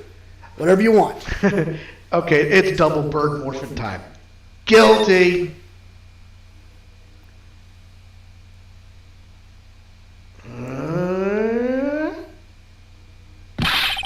We're waiting for your answer, Mr. Wright.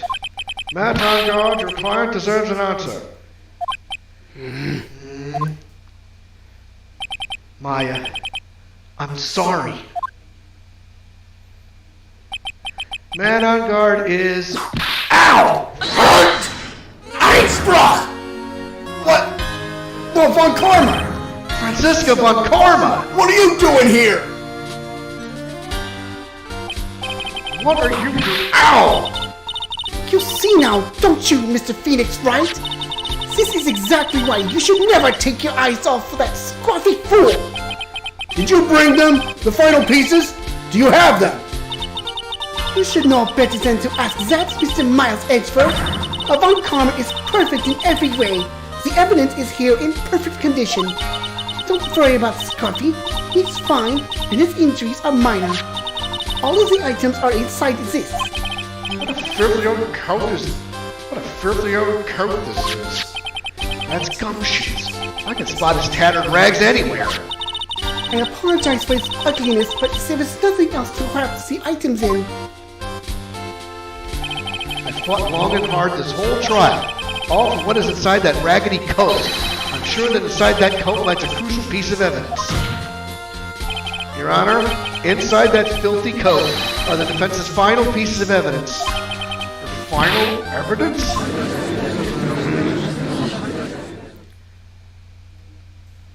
This trial is already over. All that remains for me is to hand down my verdict.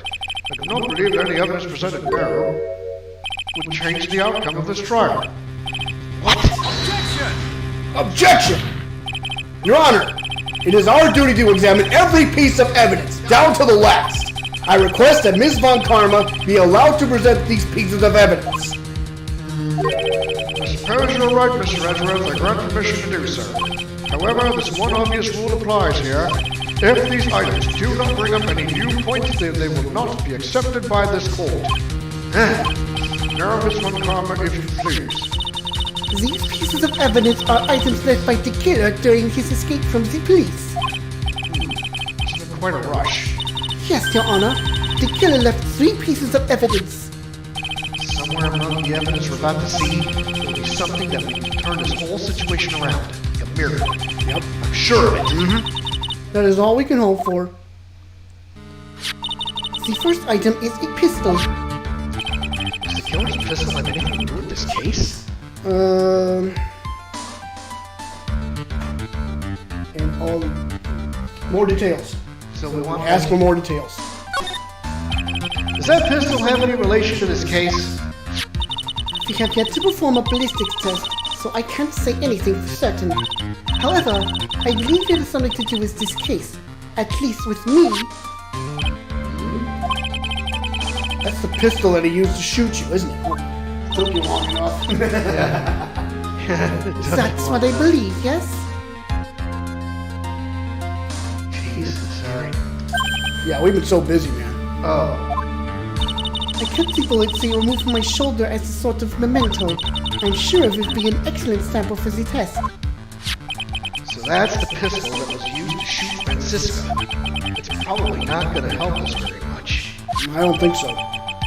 Pistol added in the court record. The second piece of evidence is this videotape. I bet the killer took that to Vanguard Mansion. Question for more details. Have you checked the contents of that tape? Unfortunately, there was no time to. Oh, yeah. But I would speculate that this tape is very important. Why would you say that? Because he came back to his hideout for it. The killer went back for it? That's right. It looks like he was trying to recover it. He injured 3 of the officers at the site. But somehow, it looks like they managed to protect it from the killer. Surely the killer is no ordinary man. The last piece of evidence is this bellboy's uniform. Is that a uniform from the Gatewater Hotel? More details. Was that used during the crime? I am almost certain it was. There's even a pair of black leather gloves in one of the pockets. There's no doubt about it. The killer was wearing this on the night of the murder. There is one thing I found interesting about this uniform. What is that? There is a button missing on this uniform. Well, I don't know. Button? It's a very unique button. I'm sure if we were to recover it, it would provide us with an interesting clue. Bellboy's uniform added to the court. That is all I have to present, Your Honor. Just as I thought. And? What is that, Your Honor? I'm sure were we under normal circumstances, these items from showing the killer's hideout would be very important clues. However, our question is not who did the killing. It is, who is the client? Yes, that is correct. And these 3 items do not tell us anything about that. Thank you for your hard work, Ms. Von Karma. You may step down now. Hold it! Wait, Your Honor! Please allow me to examine this new evidence. Overruled. This court already has all the evidence it needs to hand down a verdict. Wonderful! Absolutely splendid! This judge is such a brilliant man, isn't he? Is this the end? Phoenix, I knew it. There's no such thing as a miracle in this world, is there? hey, gotta get back to work. Should be in Metro sometime this weekend. Hey, sure thing, Will. Will do, brother. Will do. Hey, I think you're wrong. I think they do exist. But you have to make that miracle happen. We've come this far. You can't give up now. But no matter how you think about it, it's... Try. For my sake. Just think about it for a second. There are two ways out of the situation for us. Two?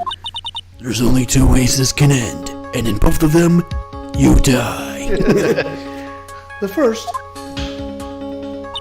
make On Guard wish from the bottom of his soul for a guilty verdict. Huh? The killer will always place his client's wishes first. If On Guard himself wishes to be convicted, then he will let his hostage go. That may be true, but that's asking me to do the impossible. The second way, force the killer to end his contract with On Guard. If the killer were to no longer think of On Guard as his client, then he would let Maya go. Mia, that's even more impossible. He is a man who values his duty towards his clients above all else. I know both of these seem like impossible feats at first, but if you could make either one happen, it would truly be a miracle. The bigger problem is, the judge has already said he doesn't need any more evidence. The pieces he was just shown, he's not accepting them. Phoenix, think things through from the other side. Isn't that what has always worked for us? The other side. Wait, does she mean... You mean to turn things around? Phoenix, the judge says he doesn't need the evidence. If that's the case, then who does need it? The person who needs the evidence. The defense, prosecution, and the judge. We have seen all the pieces of evidence, and that is how we have come to know the truth. But there is one person who has yet to see them all, and that person does not know the truth. That truth, it may be what will bring about the miracle in the end. Oh. There are no objections this time, correct? Now then, I will pronounce my verdict. Why don't we all respectfully sit back and listen, kids? Objection! I've already told you, Mr. Wright. This court does not need any more evidence. I am not saying it is us that needs the evidence, Your Honor. Then, you want to show the evidence to that person? Yes, Your Honor. Please, Your Honor. Mr. Wright, you to ask with such passion. I'll grant you one chance. For one chance. Please show your evidence to who you think is the right person. Objection! That's impossible! To turn this situation around in one try. One try. That's all I will permit. I have to try to remember. Everything that has happened up to this point. Think, Phoenix. Think! There must be a way to save Maya while taking On Guard down at the same time. Now then, Mr. Wright, let's not waste any more time. Who would you like to show evidence to? Nana? Shelley, the killer. So, we want to show it to him? Yes. Present it? Yes. Take that! I see. Now, tell this court what one piece of evidence you would like to show this class. Videotape. Oh, okay, because he was trying to go back for it. Yes.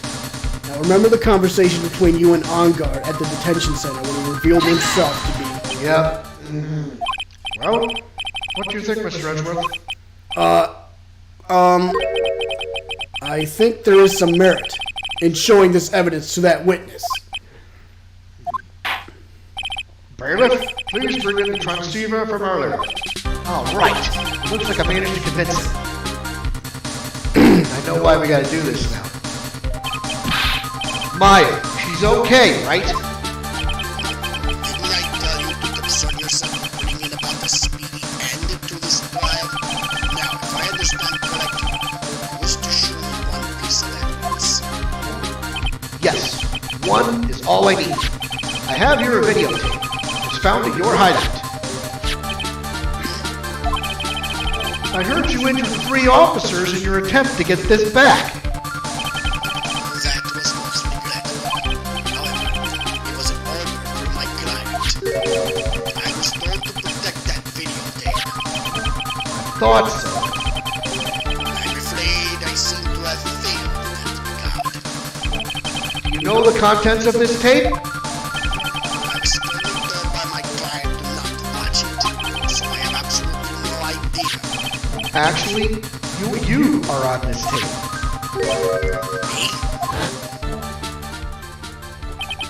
There was a video camera hidden at the crime scene. Your actions were being recorded. Is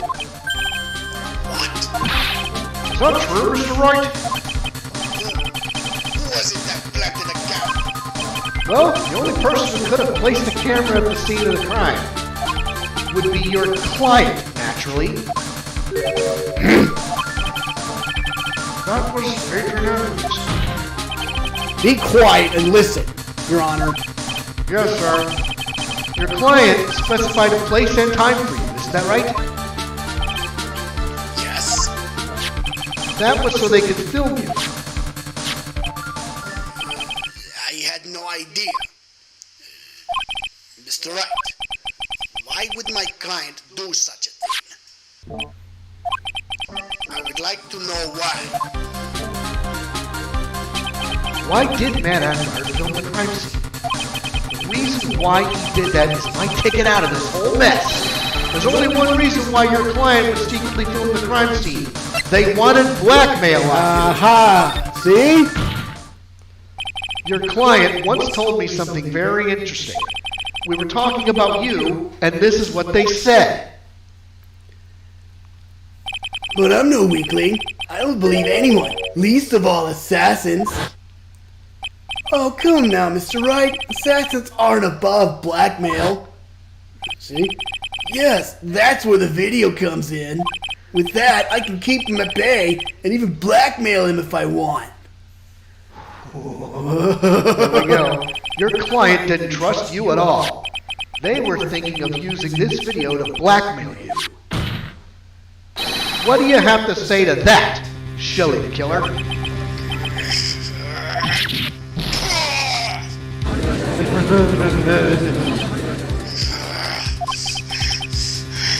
It looks like I was being deceived from the very beginning.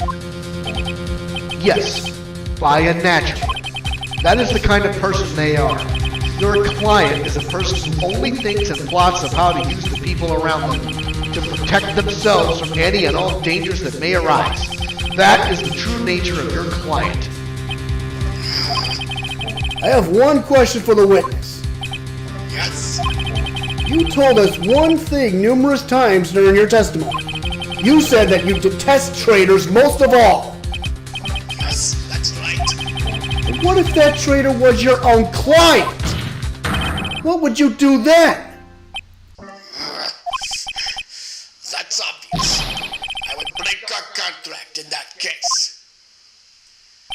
And then, that client would become my next target. For the honor of the killer name, even if it takes an eternity, I would follow that person to the ends of the earth to exact my punishment.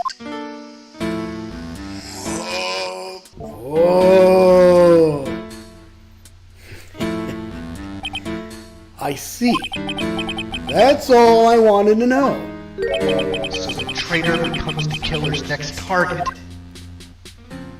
Ah, I get it. This is how we'll turn this case around.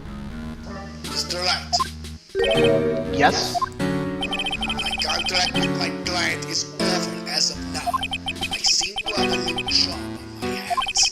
I will now return to you your precious item. What the? I'm not an item. Maya, I thought I'd never see you again. Oh, thank goodness. Oh. This trial appears to have come to its conclusion. However, I don't quite know what just happened there. The client of the witness and... Ms. McCall, where did that... She always has you in her sights. Now, I do believe it's time to finally hand down a verdict. Oh, he's in trouble now. Mr. Rodgard, it looks like somehow you got what you wanted.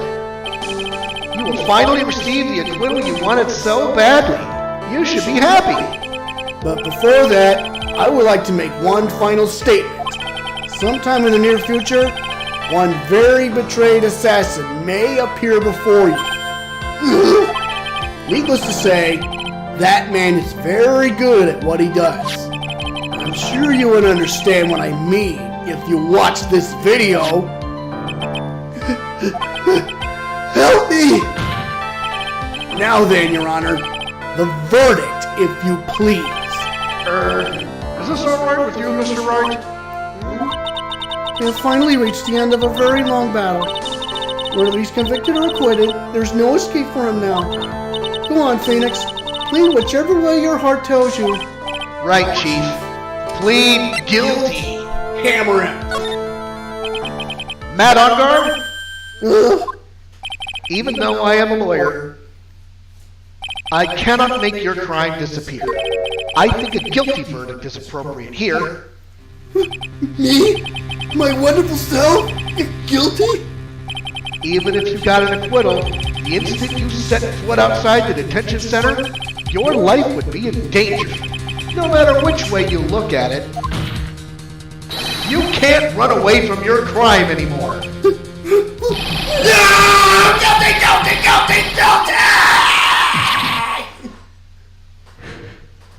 Arrest him! And he scratches his own face. What an asshole. As always, it looks like we have uncovered the real truth. We? I don't remember you helping out watching this. Mr. Edwards, here is Matt on guard. I have left Ms. Von Karma in charge of his incarceration. I'm sure he's getting a full-course meal of whip leather right about now. Very good. That was a close one, wasn't it, Miss? Yes. I plan to pay my debt to society for my own crime, Your Honor. The first time I was called to the witness stand during this trial, all I felt was despair. She must be talking about the time Edgeworth really went after her.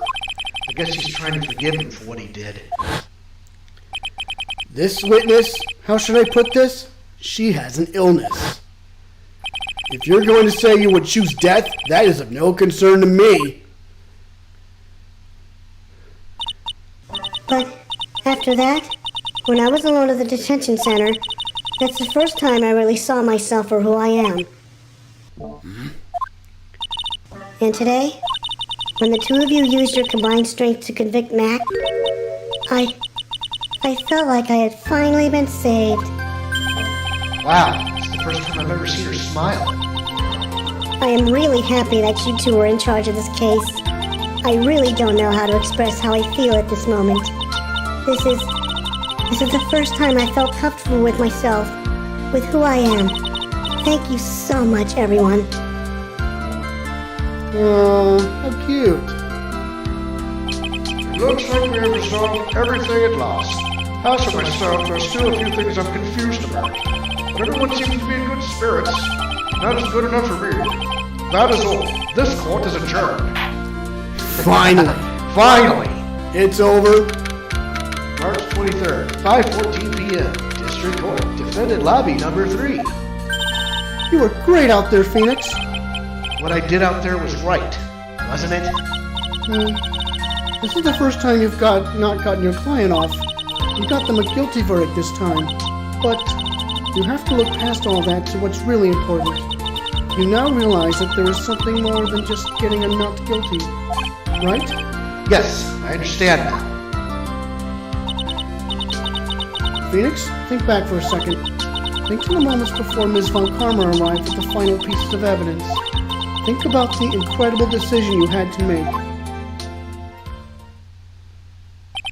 Now then, Mr. Wright, let's hear the defense's final statements on this matter. I can't count on the evidence to help me anymore.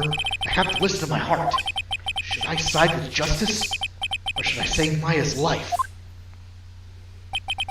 My client, man on guard, is...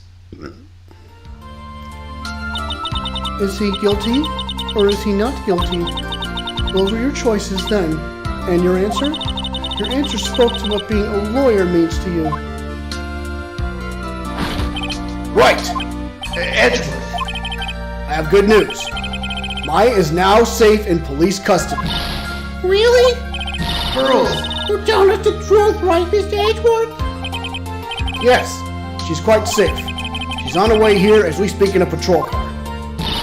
Ah, Mystic Maya, save! You did it! You really did it, Mr. Nick! Ow, she's punches deceptively hard for a kid. I believed in you. I kept saying to myself, Mr. Nick will save her. Mr. Nick will save her. Thanks. Oh, What's wrong? Miss Von Karma. About earlier, thanks. Ow! Why are you still smiling, Mr. Phoenix Wright? You lost. Your perfect win record has now been crushed. And yet, you are still happy? I don't think you'll ever understand, Miss Von Karma. How dare you! Don't worry. She may in time. After all, I was like that myself until a year ago. Edgeworth?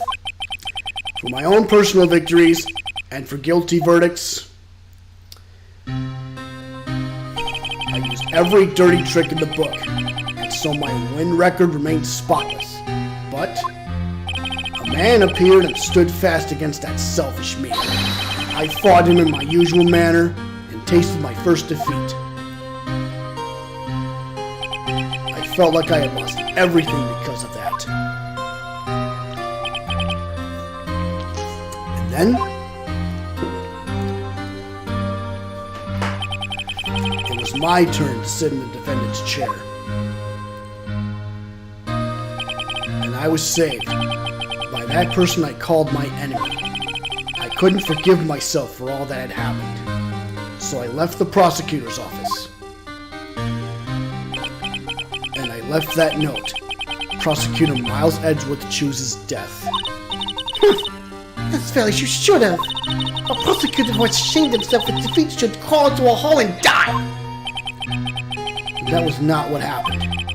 After I left the prosecutor's office, I finally came to realize something. And it was in that moment of clarity that everything began to change. What foolish nonsense! We prosecutors use anything we can to attack the defendant. But every time we did so, no matter how desperate the situation, instead of giving up like most people, that man would hold strong with his undying faith. And then, before I knew it, I began to trust in that man as well. Was? You trusted your enemy? It doesn't matter how many underhanded tricks a person uses. The truth will always find a way to make itself known. The only thing we can do is to fight with the knowledge we hold and everything we have, erasing the paradoxes one by one. It's never easy. We claw and scratch for every inch, but we will always eventually reach that one single truth. This I promise you. The truth? Yes, that's the reason why prosecutors and defense attorneys exist.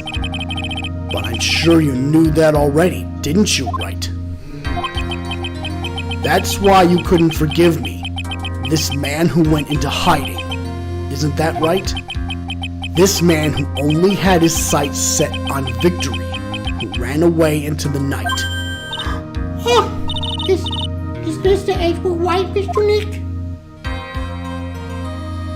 You really let me down. When you disappeared, I felt betrayed. The reason I decided to become a lawyer to begin with was because I believed in the things you said to me. All those years ago. And you betrayed your own words. That's why 1 year ago, I made up my mind. I decided that the Miles Edgeworth I knew had died. At least that's what I told myself. You pathetic fool! Miss Von Karma, I don't want to hear the wretched whimpering of a disgraced loser. A Von Karma is someone who is destined to be perfect. Miles Edgeworth, you are no longer worthy. You are no longer worthy of being Yvonne Karma. And neither am I. It's over. It's all over. Just threw something on the ground just now. This is an electromagnetic receiver. Isn't that the thing she used to track Detective Gumshoe? I'll return this to the precinct later. There's something else. Is that Yvonne Karma's whip? I'll never set foot in another courtroom again. I'm sure that's what she's saying by this action. You should keep this right. Okay. Nick?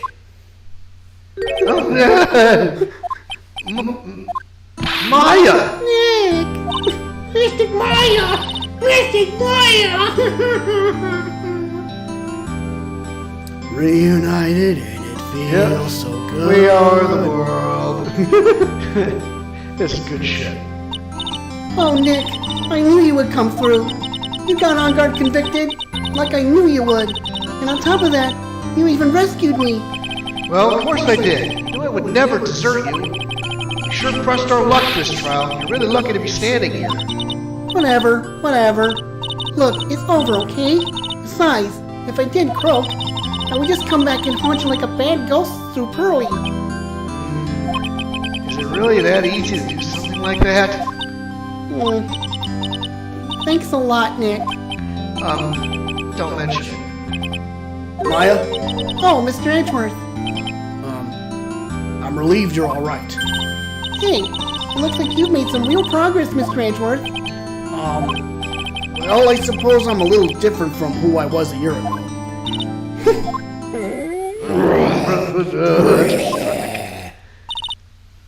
All right. I think it's time we got out of this depressing place. Huh? Where are we going? Food, Nick. Food. Grub. Chow. I'm starved. I'm so hungry. Even you look like a nice juicy burger on a bun to me, Nick. You think I look like a burger? I'm a prime rib at least. Come with us, Mr. Edgeworth, please. If you insist. All right. All right. So how about we hit up our usual burger joint? Don't be silly, Nick. Huh? This case messed up that awesome evening and got in the way of my gourmet food. So I decided that we have to make it up by having another feast. Another feast? Come on, Nick. Food!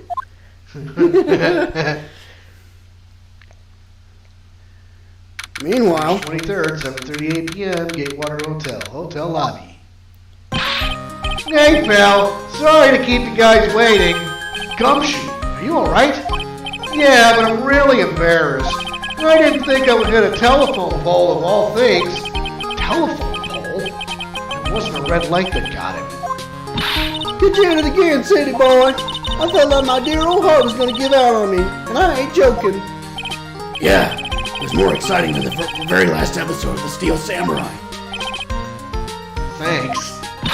Now look at here, Mr. Snooty Prosecutor. Don't you reckon you bullied Mr. Wright too hard? If he don't start being a lot nicer to him, he might just kick it. Tonight even. I'll keep that in mind. Well, come on now. Everyone gather around. Y'all gonna get your picture taken by a genuine professional photographer. Looks like Lotta bought herself a new camera. Well, pal, at least we can put this messy case behind us now. Come on, tonight's all about eating, so let's go chat out, pal. Amen to that, pal. Amen. You know, when you think about it, you were the one who saved the day, Detective. Huh? Me? You really think so? He's right. If it wasn't for the 3 items you took, I think this trial would have had a very different ending. Well, you know, it's... Huh? Wait. That's odd. When I ran off with the things from the killer's hideout, I was sure I took 4 things in total, sir. What? 4? Yeah, I'm sure I put one of the items in my coat pocket. It was a 4th item? Oh, come on, y'all. It's over. Oh, boy, I tell you, you really are something else. I wonder if it was the real suicide note. Nope. Between getting accused of murder and getting kidnapped, never a dull moment with you, huh? You think? Why does she look so happy about that? The beach shall wait for 2 whole days. Weren't you scared? Yeah, it was really scary. I felt so hopeless. So to keep my mind off of things, I drew a picture. Sounds like you had it rough, gal. So where's this picture of yours? Yeah, I want to see it. I want to see Mystic Maya's picture.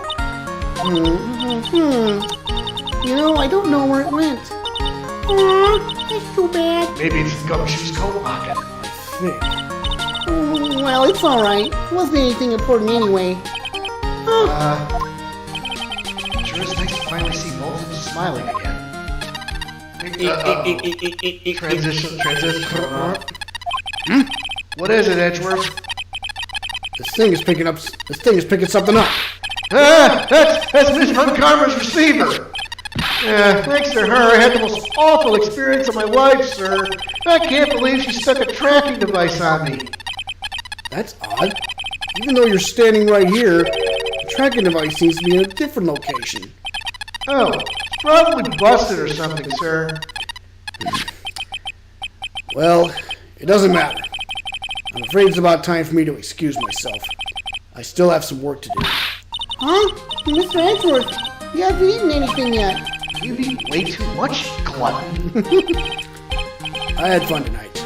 Now, if you'll excuse me. Wait, What? I just want to say thanks, Edgeworth. You really saved me out there. If anyone should be saying thanks, it should be me, Wright. I feel like words alone aren't enough here. I wonder if there's anything I can give him to express how I feel. The whip. Take that. What's this? Thank you. It's all thanks to you two. You and her. You don't need to thank me. I was only doing my job. It looks like Mr. Edgeworth has left, Mr. Nick. Hey, Mystic Maya. Yes, Pearly? You guys feel too cool about to be in love with Dolly, right? You know what, Mr. Nick? I mean... Pearly, did you cut it out already? You're embarrassing me. Anyway. So who's paying for this lovely dinner party? As if you need to ask. Everyone say thank you to Nick. Huh? Well, yeah. I'm kind of at the point where I can't even buy instant noodles, pal. So I kind of already put your name on the bill. Huh? Huh? Yeah, I got me a situation just like that myself. God. There's this camera shop in this hotel, see? And I just bought myself this good old beauty here. It'd better be anyhow for $3,000. Huh? Huh? Huh? Actually, I reckon you bought it for me since it's on your tab and all. What? Isn't it creepy, Nick? Yeah, Nick. Why do I suddenly feel like screaming? Oh, you don't need to hold back now. You hear? Yeah, pal. Time to let it all out. This is gonna be the first time I hear the real you. Go on, it's been a while since I heard you say it. I've been busy being a hostage and all. All right, then. If you say so. Objection! Oh, man. Oh, yeah, that's it. well, that's the end of this case, and that's the end of this. That's the end of this whole thing. So you know what, guys? I'm really happy that you guys... You really came through for me, Nick. I had to hide that letter, but I knew you'd find it. I really feel like I've been living on the edge lately. I mean, I've escaped death 3 times now. Pretty cool, huh? I feel like a pro. Well, thank you, Will, for joining us today temporarily, even though you had to work. Thanks so much, everybody else, for liking, subscribing, and watching after the fact. I'm so happy that you received Mr. Maya, Mr. Nick, and I'm so happy for the two of you. Speaking of which, I think this hotel is a popular place for honeymooners. So I reservations for the two of you, just in case. Oh my God! That's Enough, Earl. What? Jeez! Oh my lord. Yeah. What a ride! What a ride! Well, pal, looks like I'm back on the force again. Mr. Edgeworth had a long talk with the chief, and he got me reinstated for my sake. I already said things like letting that one go is bad for all society. I knew it. Crashing headlong into everything is the only way to live, pal. But now, if you thought this game was awesome, wait till the next one. Yeah, the next one's supposed to be really, really good. Next week, we'll get the first. Well, we'll talk about that later. Hi, Maggie Bird. I'm retiring this uniform as of today, sir. I'm going to be a waitress from now on. And bring smiles and joy to the people who come by this restaurant, sir. I hope you'll stop by sometime, Mr. Wright. Oh, wow. Oh, That's the first time we saw Maggie Bird in a long time. well, there is a case involving her as a waitress, though, but more on that later. Oh, not not this. Yes, here to visit the patient. I'm Director Hottie. Oh, recently, yes, that girl, I haven't seen her around. Yes, but I remember if I even laid so much as an eye on her, it would have been crack. Oh my. It didn't matter if I got whipped though. Yes. Oh, Oh my. What a creep. what a huh? creep. Oh my god. I think I need to take a shower. Yeah. Oh, Me too. Oh boy. Definitely entertaining though. It's time we get our quest of world circus combination, sweetie, and to let the world know we are serious. I plan to make us fabulous by the Zimbabwe. Hey, Max, what do you think Zimbabwe is like? Do you think there are castles made of cake and bunnies who can talk? I think if there are any talking bunnies, even they won't laugh at Mo's jokes. My God. Are we gonna see any of those people in the next game? I don't think so. I hope not. Yeah. I'm ready. There's no way these jokes are gonna fall on deaf ears. I'm gonna be more contemporary with my humor. Mo Curls represent. You got a new act all worked out. Prepare for the Hallelujah chorus. Say something, will you? You're supposed to start this off. Get on with it. Yeah, those guys. Wow. And I think we're gonna, Acro's in jail. So is Nerd.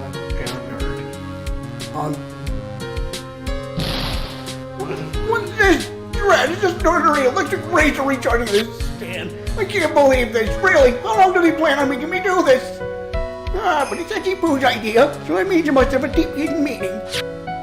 But why do I get the feeling they wouldn't forget about me, would they? I was never like this in the old days. Everyone thought the world of me. They used to call me Queen Wendy. And treat me like royalty. They made me was about this going to feel pain in my heel. It's going to feel the burn. Speaking of burn, legal fires very dangerous because after speaking around, we started wishing to around on the gods. That rambler. Oh my gosh. Oh, My favorites. Oh yes. Oh, As I was saying, next week we're gonna go to the. Well, first of all, I appreciate everything you and Mr. Edgeworth did for me. From the bottom of my heart. Oh, that's right, I received a letter from Miss Von Karma. She said after I get out, I should feel free to consult her about anything at all. I'm really thankful to have met everyone.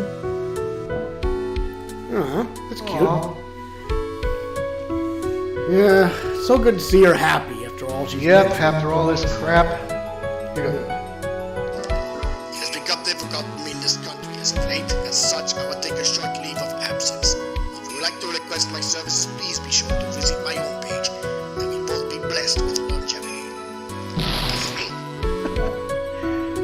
So he blew up his transceiver so you could just get away.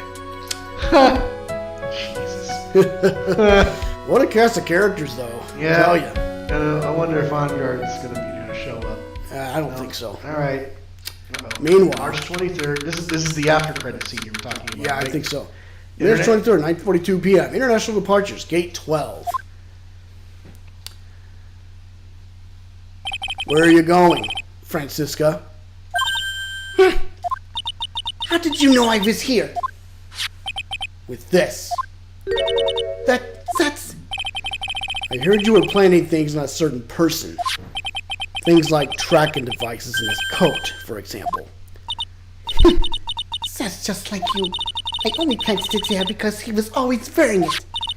This filthy drab coat of his. I don't know how it ended up in my luggage. But it's going in the trash, I promise you that. Oh, that's right.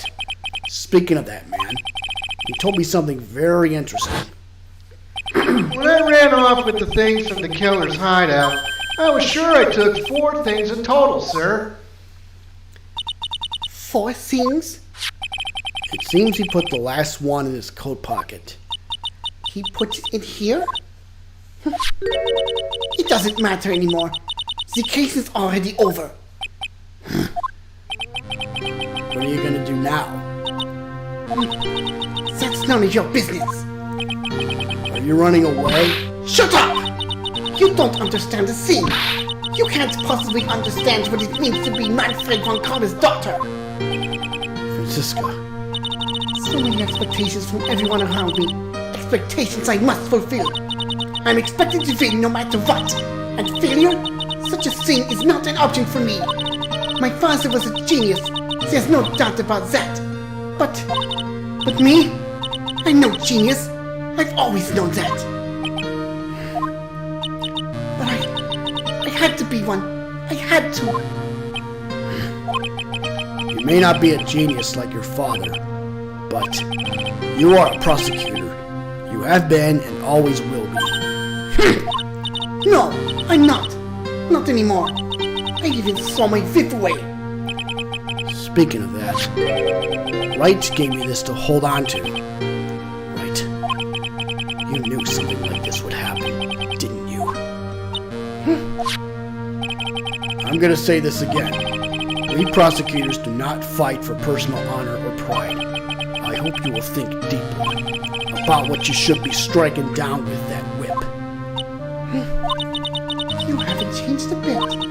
You've always left me alone and walked on ahead without me. Miles Edgeworth, I've always hated you. And then, finally, my chance to take my revenge on you arrived. If I could win against that man, if I could make Phoenix Wright bow down in defeat, then this girl you left behind would have risen higher than you. That was supposed to be my revenge. I see. You know, I can't do it. I can't change who I am. I can't throw away everything I've been until today. I believe you can. Just like how Adrian Andrews did. Adrian Andrews?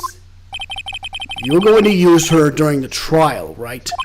But you were dependent on your father by using his tactics. Isn't that right? Today, you chased after me after I had left you behind all these years. And that's why we're standing here now, side by side. But I have no intention of stopping. If you say you are going to quit your walk down the prosecutor's path, then this is where we part ways, Franziska von Karma.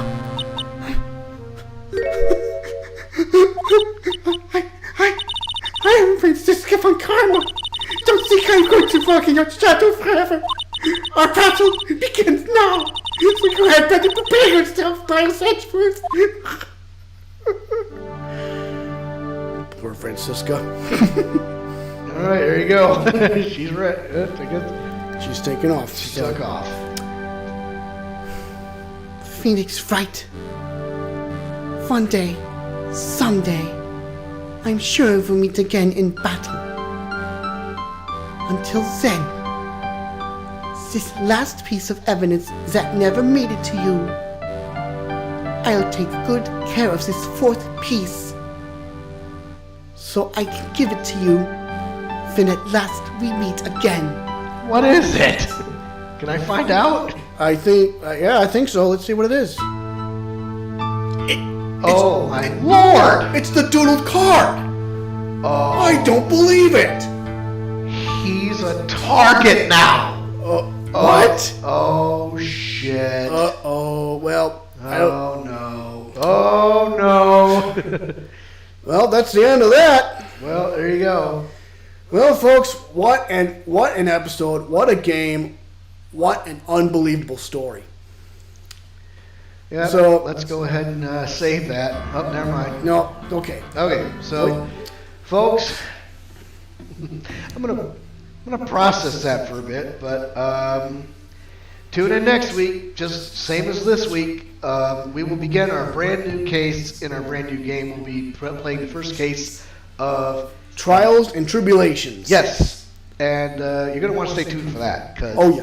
That's supposed to be the best game in the series with the best case in the series. Oh yeah, I assure you, one of those cases in that game is thought to be the best Phoenix Wright case of all time. Of the entire series. So, I am the Cannonball Alex Steele. I am the package, Andrew Steele. We are the